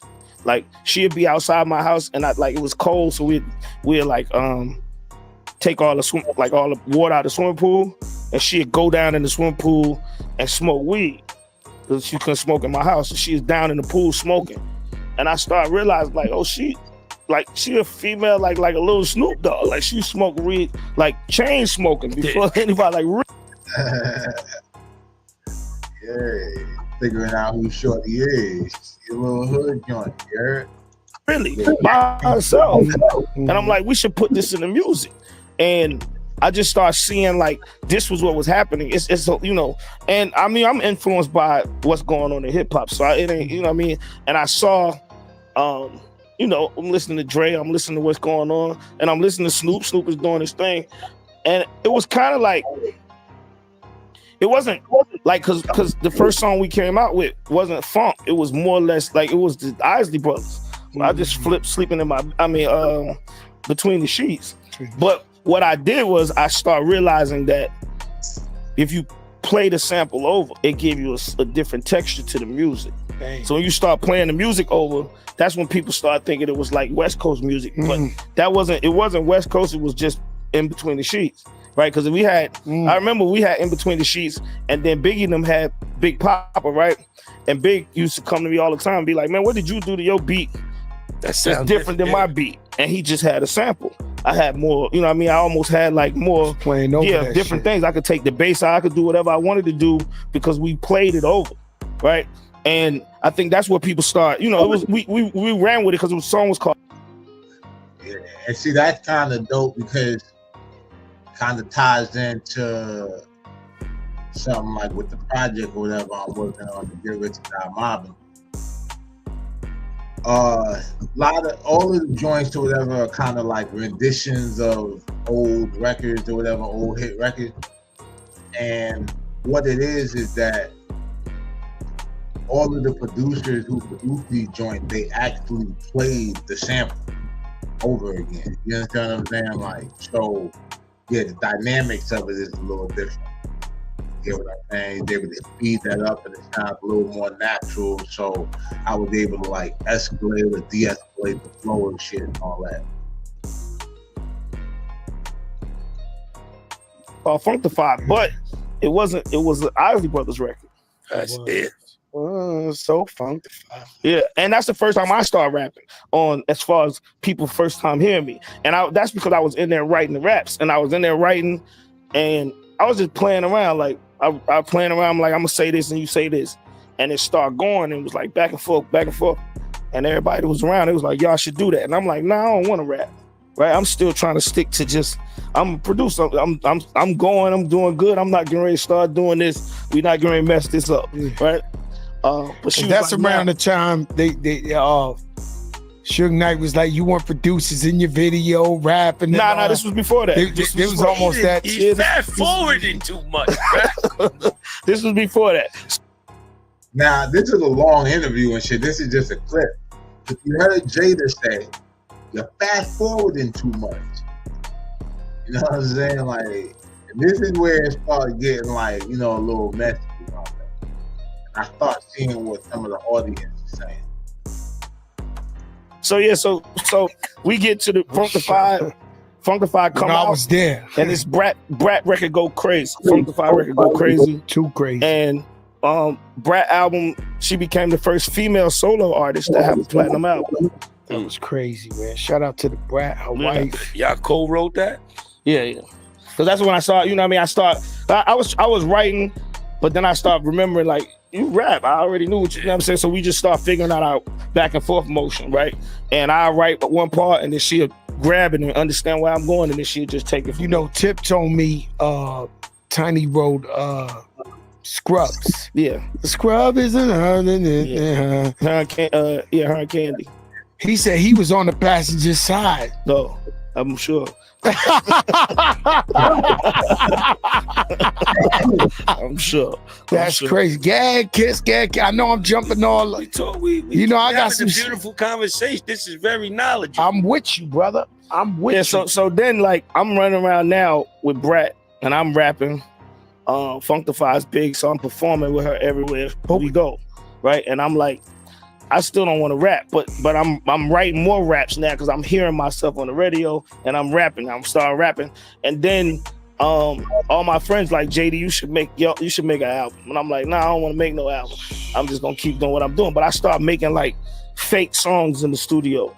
Like I'll be writing a song and I'm thinking I'm gonna give it to somebody else, but I damn near finish the song, and my friends would start listening to it in the car, and they're like, yo, you should make this a real song. One thing led to the next, to the next, to the next, and then I did my first album, Life in 1472. You wanna know what's crazy is there's something going on down the other side of town.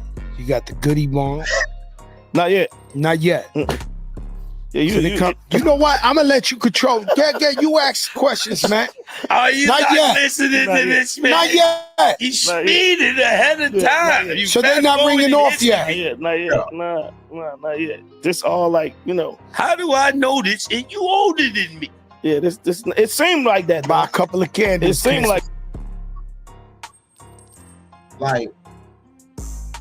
Goody Bob. How you call Goody Bob? Like, and then it's like Jada was saying, like, cause you saying like you were there, like Joe actually had a record out and was in rotation and all that when this happened. So like you should really know, like, this is your album. Like that, but it wasn't like that. Like it's an argument about that now. Like people don't understand. Crisscross came out before Outkast. Facts. I know that, but I didn't know. I didn't know that Goody Bob and Rico Wade and the family wasn't cooking up. But that's what I'm saying. You got to think about it like because he in New York. Crisscross came out before Outkast, so you got to think about where the stretch was. Right? It's like this Crisscross then Outkast. So Goody Mob came out after Outkast, after Outkast success. Right. Yeah. You ain't know that? Yeah, you ain't know that? No. I always thought the Goody Mob, that's why we learned it. I always thought the Goody Mob, people think I'm signing a big pun. You understand? Now, there is people, I'm telling you, they asked me. I'm thinking Goody Mob birth Outkast. Nah, no way. Okay. Outkast came. Bruh. Hip hop historian. Let's just say New York hip hop historian. That's crazy. That's crazy. You thought that, my nigga, Andre 3000, the South got something to say.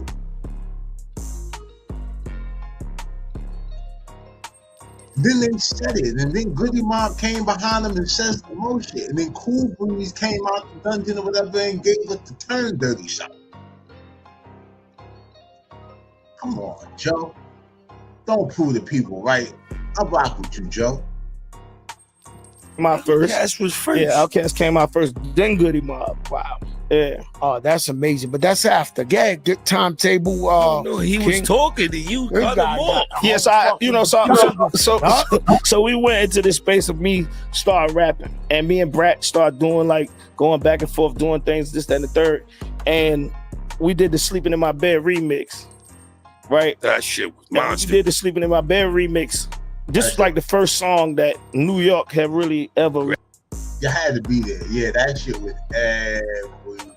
Hot 97 had that shit in rotation. That was that shit. Sleeping in my bed. This shit, that was when it was really like the thing of the remix. Like, you know what I mean? The battle of the remixes between JD and Puppy. Like, who was doing the better remixes type shit. Really embraced that I did. Now you gotta think from this whole time when I was staying here in New York, I had sometimes left, and I took them to see Red. I took the record to Red Alert and Chuck Chill Out, and Chuck Chill Out was like, nah, this ain't. Nah, I can't play. Take that country shit back. Chuck still like that. Oh yeah. So he ain't. I always had this thing where I kept trying to get my records played in New York. Out on the radio 2025. Chuck still be doing that? Yes. I listen to still him do every that, week on BLS. Yeah, I like that. He's still cursing dudes out. I like that. He ain't never changed. Yeah, but by the way, that just made me just like, I gotta get a record in New York. Like, I gotta get a record in New York. So I wasn't thinking about Sleeping in My Bed being that record, but I always wanted a record that when I got to New York, I turned on Hot 97, I hear my music, right? So Sleeping in My Bed became like one of the hottest records in New York. Flex was playing it at the Tunnel. It was an R&B record. They weren't playing on R&B at the Tunnel, right? He was playing this. He's like, JD, you gotta come to a party at the Tunnel. Sleeping in My Bed is going crazy, right? So Sleeping in My Bed going crazy. And then we had the photo shoot, The Great Day in Harlem. Remember I was there. With all the rappers out there. All of y'all was out there, right? Looking like a baby on a fucking picture. That's in my store right now in the Bronx. You looking like a baby out there. Yeah, so we come to New York and go to Harlem, do this, and then that's when I met Hov.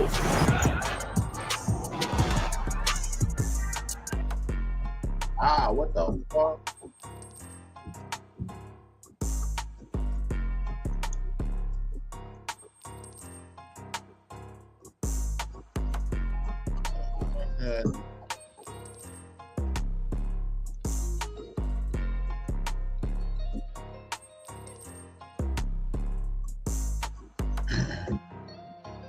So yeah, so here's my take on this. People are saying Jada needs a new co-host. I think that Jada and Joe, they're starting something off. I didn't even see them in particularly doing a podcast together. That came out of left field. Out of all the people I would have expected, that was probably like the last combination that I saw coming, right?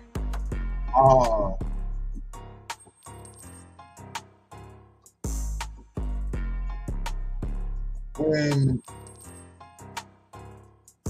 they still figuring this out. I don't think or whatever they've been popping like 2 months yet. You know what I'm saying? But they be in the comments and they be referring to the comments or whatever, and I'm pretty sure both being hustlers and eager for success in the space. Like Joe might tighten it up. I don't know if I see like a split, like where whoever's cutting the check for the Joe and Jada show, or maybe like if they just like they committed to a certain because I think they got like a Boost Mobile sponsorship. So I don't know like what the whole infrastructure is, or where the bag is getting dropped from, or if they're starting it with their own money, hoping they land a deal down the line and shit. So they might just commit to a certain number of episodes, and then just go crazy from there, whatever. If it picks up, maybe not. But then again, sometimes in the media space, you could be the guy that they love to hate. You know what I mean? Like, they could watch just because you're always cutting it off. Because people think that certain things about Vlad interview style or whatever, and him, he has a tendency with certain people to kind of talk over them and everything and interject. So, but people still watch, you know what I'm saying? It's one of the biggest hip hop platforms or hip hop centered platforms or whatever on YouTube. So, that's that.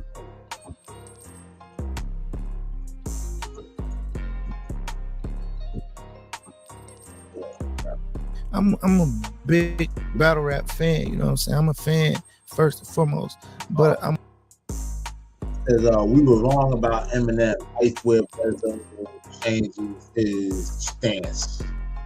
Yeah, so look, if y'all seen some other Icewear Bezo interviews, he's mentioned on occasions how he's growing up in Detroit, like, niggas wasn't on Eminem, or, they didn't really, I guess he wasn't embraced in the city like that, or people weren't, really rocking with him and everything like that. So now he's on Kid L, changing his stance. So let's get into it. I'm a student of the game, and I learned from them as well. And I learned from D12. I learned from M. I done talked mad shit about M in the past, you know what I'm saying? But at the end of the day, what he done, nobody can take that from him. And I think it's important for us to finally understand and realize, like, listen, check this out. One of the greatest rappers of all time, if not the greatest rapper of all time, he pushing what we pushing. He pushing Detroit. Whether he pushing our side of Detroit, it don't fucking matter. He from where we from. So we got some type of bragging rights. If the greatest come from here, imagine what else is sitting inside this motherfucker. It's a lot more greatness. You know what I'm saying? So I think the lack of respect that we gave him in the past, I think it wasn't warranted. You know what I mean? I think the way that you've just broke that down.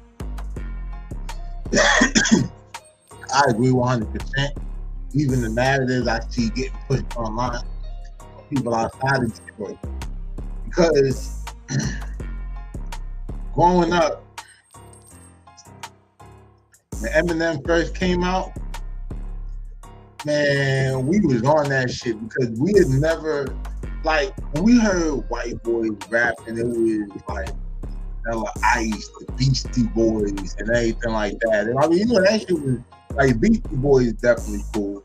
Vanilla Ice or whatever got criticism. It was the MC Hammer comparison with the pants and the whole thing, right?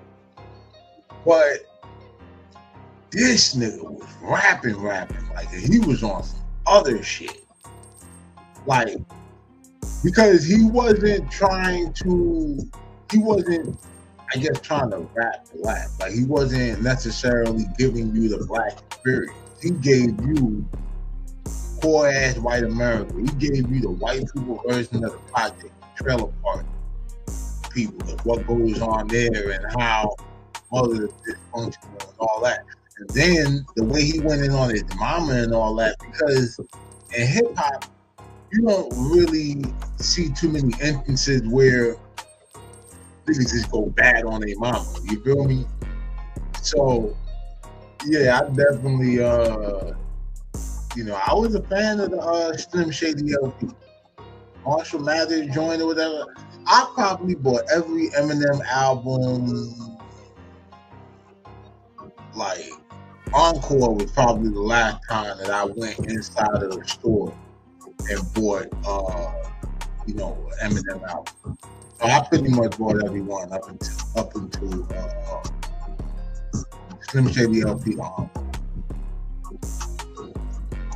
Real quick is so crazy because a lot of people would be like, a few years ago it was different and now it's this, and it shows the transformation that you're able to say, you know what, maybe we weren't thinking the right way about something, or however your perspective changes. And I can speak for me. I don't feel like I was thinking the right way, because one of the main sentiments that for me, it was like, well, M ain't really helping our cause out, you know. But then I had to realize it. But if M ain't helping the Detroit cause out, how the do I know Royce 5'9"? How the do I know D12? You know what I'm saying? How the do I know Obi Trice? How do I know Proof? How do I know so many Detroit? Like, how do I know these guys? Trick, all this shit. If M didn't do nothing, I wouldn't know those dudes. You know what I'm saying? Then all the charity work that Holmes do that he just don't promote. Yeah, M definitely did a lot. You know what I mean? And then on top of that, the streets would definitely tap in with who he was and everything like that. Because T Stuckey, who I did a Mafia Material piece on, that joint probably, if it's not already at 30K, damn near there. But you know, he was M was almost signed to stuff. Some people say Eminem was Stuckey wasn't feeling Eminem, but Stuckey said his legal troubles or whatever kind of prevented him from pursuing that.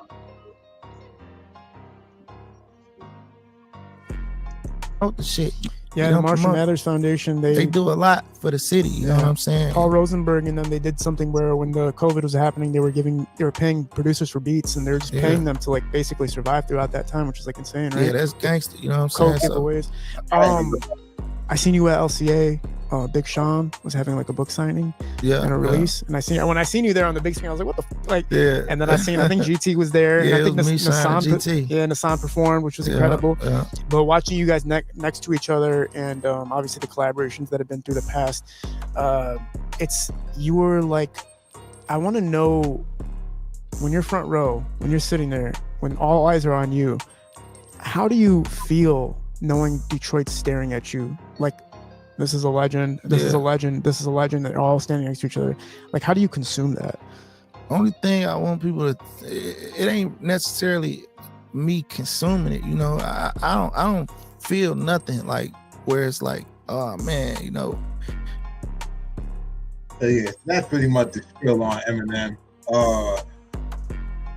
Shout out to Bezlo, you know what I mean, for explaining his position and not doing no, I don't really look at it no backpedaling shit. It's just reflecting and saying like, damn, well, I kind of said that, and, dude did do a lot. You know what I mean? Probably more than I even realized. And he just found out about the whole producer thing, like actually M paying producers.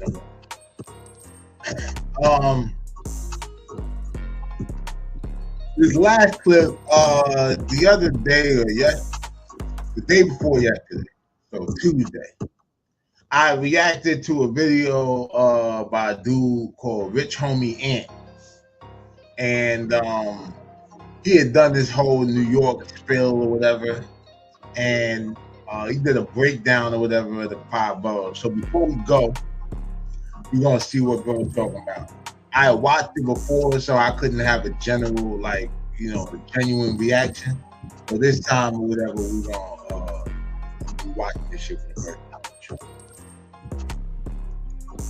Can someone from New York like stitch this and explain this to me? All right, so boom, right? These are the 5 boroughs. You got Staten Island, you got Brooklyn, you got Queens, you got Manhattan, and you got the Bronx.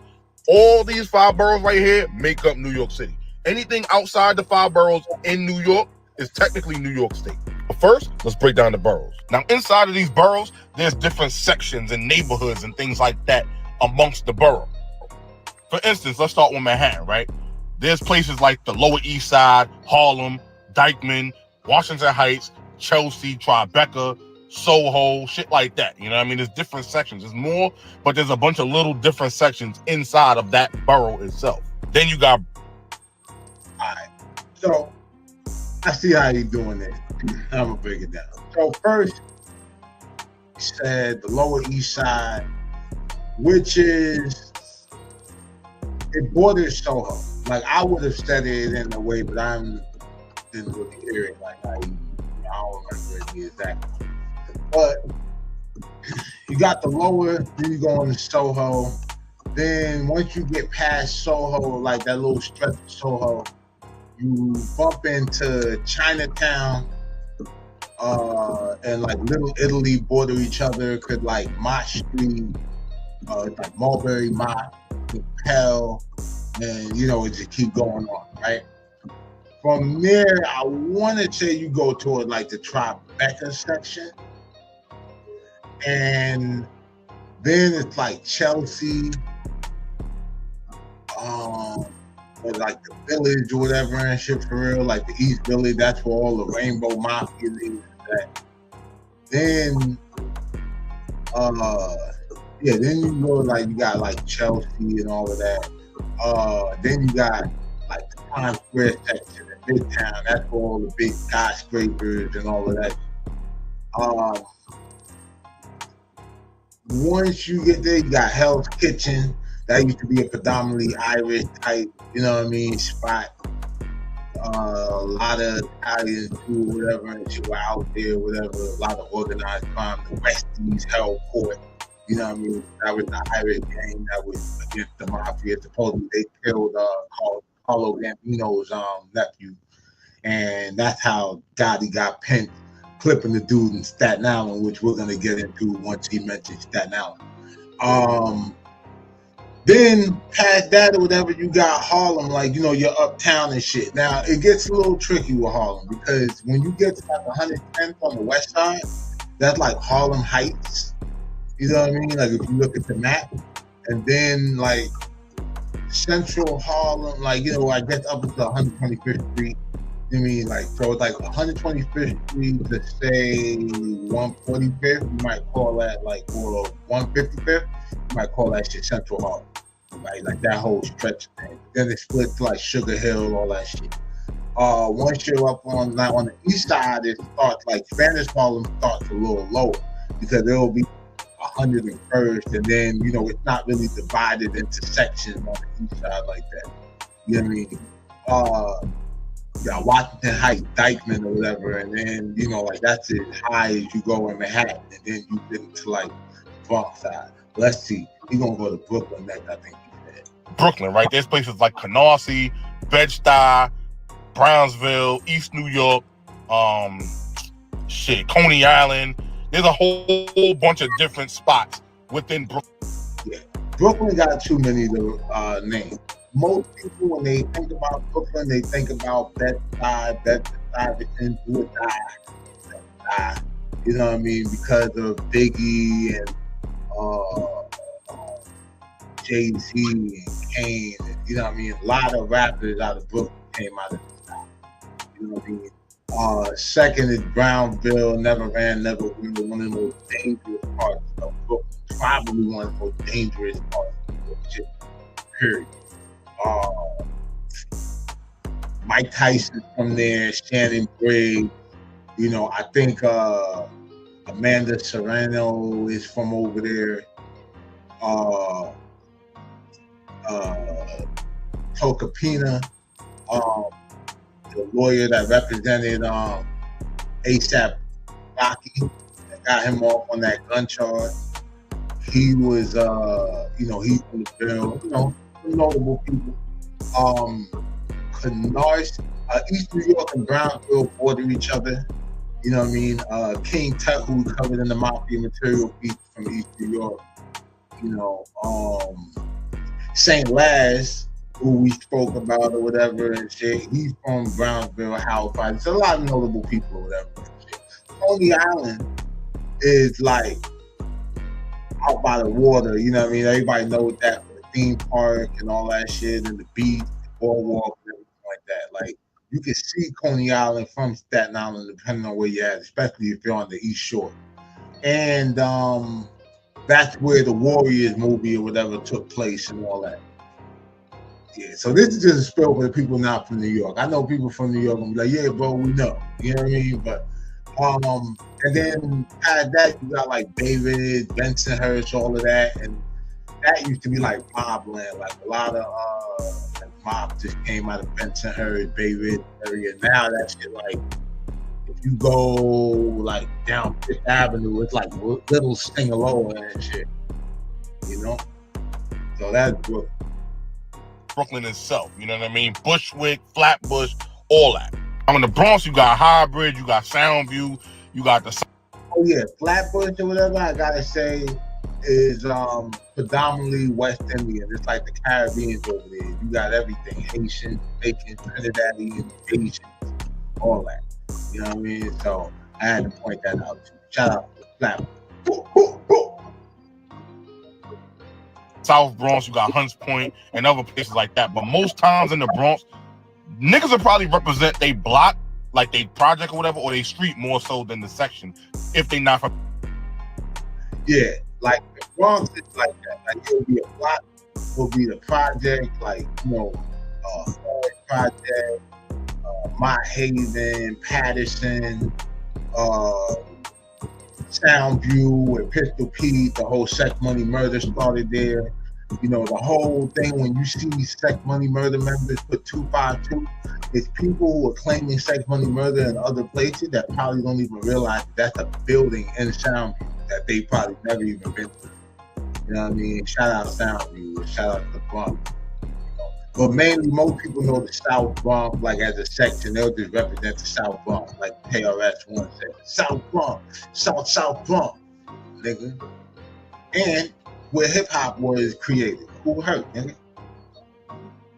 From any of them sections I just named, you feel me? They also do that in Manhattan as well, in a section that I mentioned earlier called Harlem. Most of them represent their block or maybe like a project that they're from within that section. Now, if they're outside of Harlem, then they'll say, yeah, I'm from Harlem. Other than that, they normally just jacking their block. Next, we got Staten Island. We don't really fuck with Staten Island like that, but we fuck with Staten Island. You know what I mean? It's like a love-hate relationship. But, all right. I'm originally from Staten Island. I'm gonna let the nigga do his thing or whatever, and then I'm gonna weigh it. This is what I would weigh. Between Staten Island and the rest of the city. We mainly got love for Staten Island because of a famous, legendary hip-hop group called Wu-Tang Clan. If you know, you know. Bottom line, Staten Island is made fun of by us, but not by anybody else, because we're not going to allow that, you know what I mean? And not to mention, Staten Island low-key get busy, you feel me? You got places like Stapleton, Park Hill, Mariners Harbor, you know what I mean? Some of them niggas do get busy, you know what I mean? And then you got like the other parts where all the Italian mob boys would be like, hey, Tony, and shit like that. They not to be really fucked with either. Next, we got Queens. Queens goes... So yeah, let me tell you, like he pretty much broke it down, but I'm gonna like it down on that. Like, Staten Island, for one, is like when you look at where we are on the map, like all of these other boroughs are connected, right? Like you you can get to Queens from Brooklyn without crossing no body of water. You know what I mean? Like you got a little bit of water, a little bridge that takes you across the Bronx to like Harlem. I mean, they're pretty much in the same way. In fact, when I was doing coverage on Jim Jones, you know, when Cam was saying he's not even from Harlem and all that, I was pointing out how you go to jail in New York, you know, New York State, Harlem and the Bronx, then they share the phone.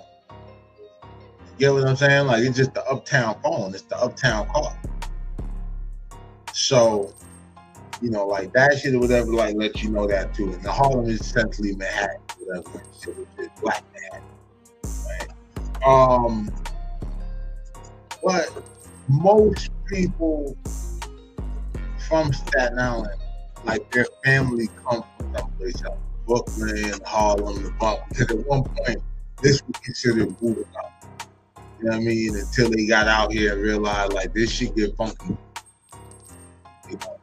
And it's a lot of bread out here, you know what I'm saying? A lot of drugs get sold out. You know? Our kingpins don't really get highlighted like the rest of the, you know what I mean, the city and shit.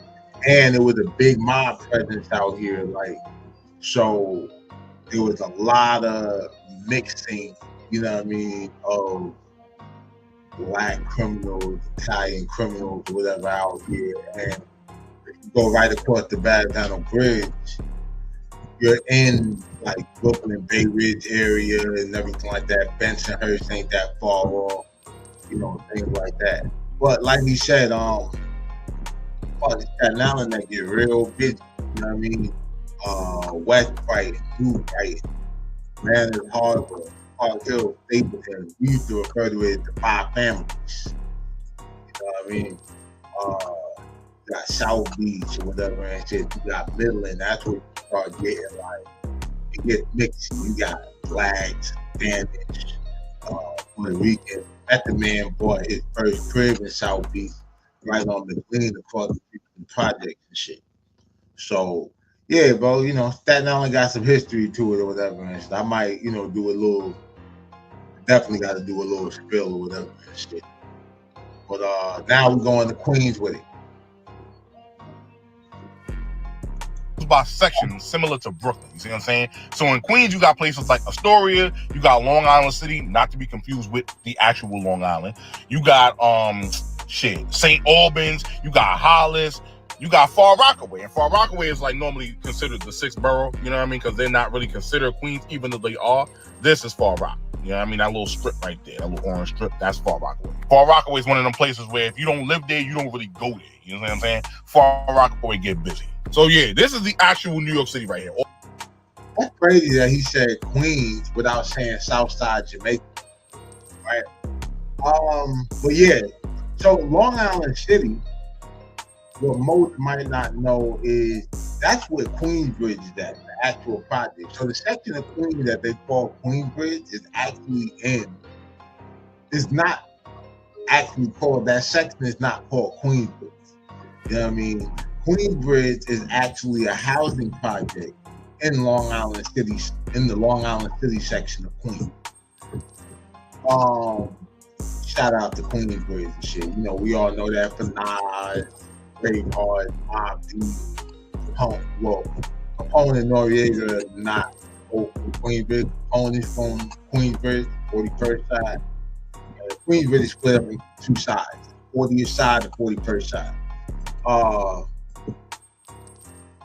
But yeah, South Side or whatever is not far up Queensbridge, and it's we know South Side for 50 Cent, the Supreme Team. If you really want to know whatever, when you hear talk of the South Side, you hear talk of the team. Y'all can go and listen to 50 Cent, the Ghetto Quran, and yeah, that'll let you know everything you need to know and shit. In fact, Raising Canaan or whatever, just to get an idea. I mean, it's based, you know, it's fictionalized, you know, dramatized or whatever series, but it will give you an idea of the vibe or whatever in Southside Queens. You know what I mean? Like, I might do a video breaking down who all the characters are. You know what I mean? Like, yeah, Astoria, a lot of Middle Eastern and a lot of Hispanic, whatever. Then, like, you know, when you get to Corona, there's a lot of Colombians, a lot of South Americans. Far Rockaway, they treat Far Rockaway like Staten Island, like, you know what I mean? But then Far Rock niggas is like, they won't even tell you they're from Queens. They tell you I'm from Far Rock, America. Like, they made that just like it's its own country. You know what I mean? Home and Stack Bungles, Shink Drugs, rest in peace. You know, the whole Riot Squad movement. Shout out my sis Dada and shit, you know what I'm saying? You know, she took root out there. All 5 boroughs. Now, I didn't mention every single section within all the boroughs because we'd be here all day, you know what I mean? But this is it when it comes down to New York City. Now, the Bronx is dangerous. It's not to be fucked with. You don't go there unless you know somebody. That's just how I feel, you know what I mean? Unless you really like it. Manhattan is a little bit more safer. But with Manhattan, you never really know what you're going to get. Like, if you go up to Harlem, you know, like, it get a little critical, shit get dangerous up there, whatever, right? Niggas be wild. But if you go to a place like, let's say, LES, right? You go to Lower East Side. Lower East Side be chilling. It's like a sleeper. A lot of the sections in Manhattan are sleepers. Shit be cool. You be walking, you see a white dude walking with a poodle. Hey Tim, how are you? Right around that motherfucking corner, in that same breath, you can see a motherfucker on a scooter busting a gun. I can safely say Manhattan is a Yeah, like LES is definitely like that, bro. Cause like I said, it borders Soho. Like once you cross East Houston, you know, cause I used to go down to LES or whatever for go to Bukima, the mixtape to get mixtapes and all that. And then like around the Chelsea area with Amadou from 14th Street, in Harlem we had Black Star, music and video. We had Harlem Music Hut, you know. So yeah, like shit like that. But like yeah, LES, be careful in LES, nigga. We used to go down to Delancey Street to get the leathers, and they had a lot of the jewelry stores. You get like the sweet deals on tonight shit over there. Sleeper borough where a lot of shit goes on in Manhattan. It's not dangerous per se, but niggas be wild. Brooklyn used to be like the baddest borough in New York City. It used to be really, really bad back in the day. The Bronx holds that title now. But don't get it confused. Brooklyn is, you know, a little gentrified now, whatever the case is, but there's still sections of motherfuckers where shit get critical. Like Bed-Stuy. It's very, very odd in Bed-Stuy. Reminds me of LES a little bit. Because in the same breath, you can see a motherfucker walking a poodle, like I said. Howdy. In that same breath, you see a motherfucking YN with a fucking ski mask and a fucking blick coming out his waistband, ready to, you know what I mean? Ready to up it on everybody. It's pretty much how it is in the style, low key. You know what I mean? Then you got places like Brownsville. Shit straight dangerous. Don't go there if you ain't from there. Bottom line. New Island's another place. Shit get crazy. It's not just rides. It's not just fun. It's niggas out there that carry guns. There's also Southern Avenue. Goddamn Mother Gaston, Blake. You know, Howard Project, Van Dyke. You know what I mean? Like, yeah, it get crazy over that bitch. Like, you over there. First of all, if you end up on the L train and you're not from New York City or whatever and shit, bro, somebody should have met you at least at the Broadway Junction. You gotta go to like Brownville, East New York or something like that. Have them niggas meet your ass at the junction. You feel me? Also downtown Brooklyn. That's a nice area to be. A lot of people go there to shop or whatever the case is. Motherfuckers go down there to just kind of chill out and have a decent time. But the thing about that is, if you go too far downtown Brooklyn, you can end up in fucking Fort Greene where shit get crazy. Or if you go real far downtown Brooklyn, you can fuck around and end up in Gowanus, and ain't shit cool in Gowanus. Niggas be wild. Now Queens isn't necessarily. So now here's the thing, right? Downtown Brooklyn.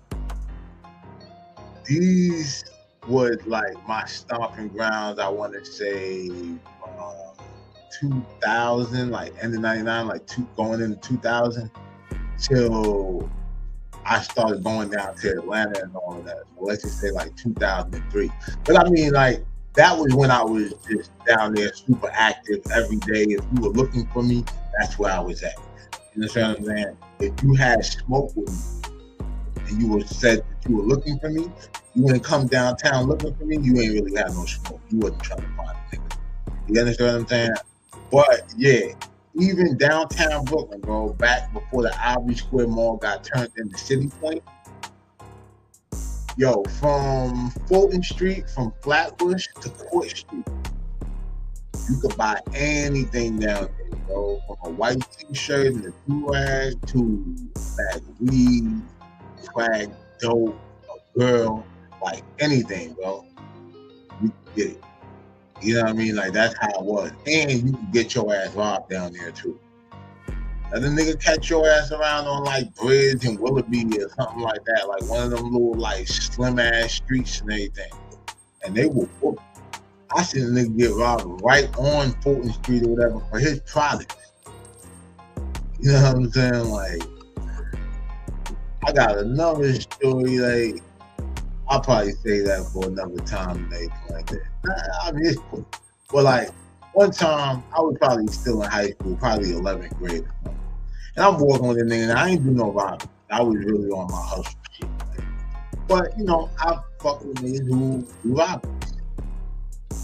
One day, the nigga just seen this dude. He was shining. Like, you know, he had that shit on and, you know, a little ice and all that. bro came out his bag.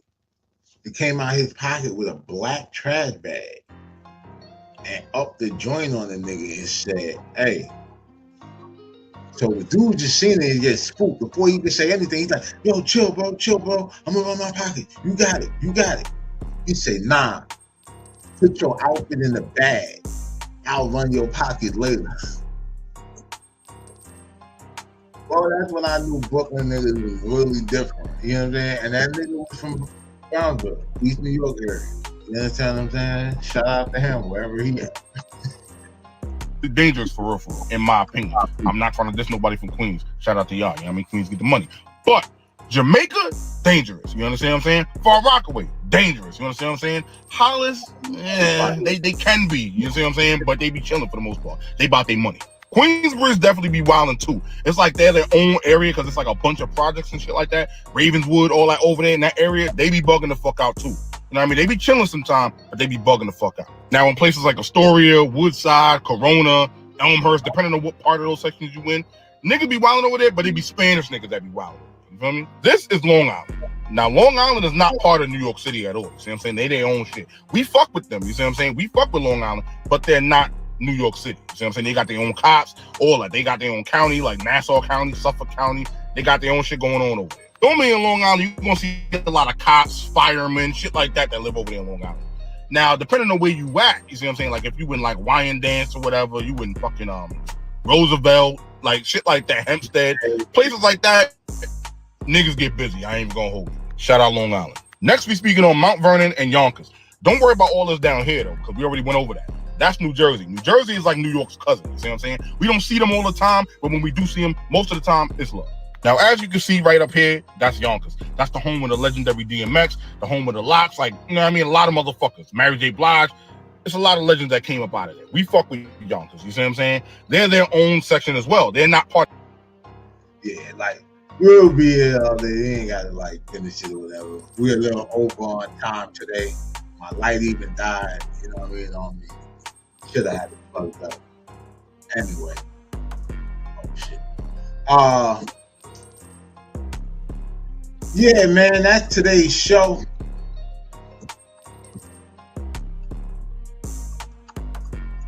We have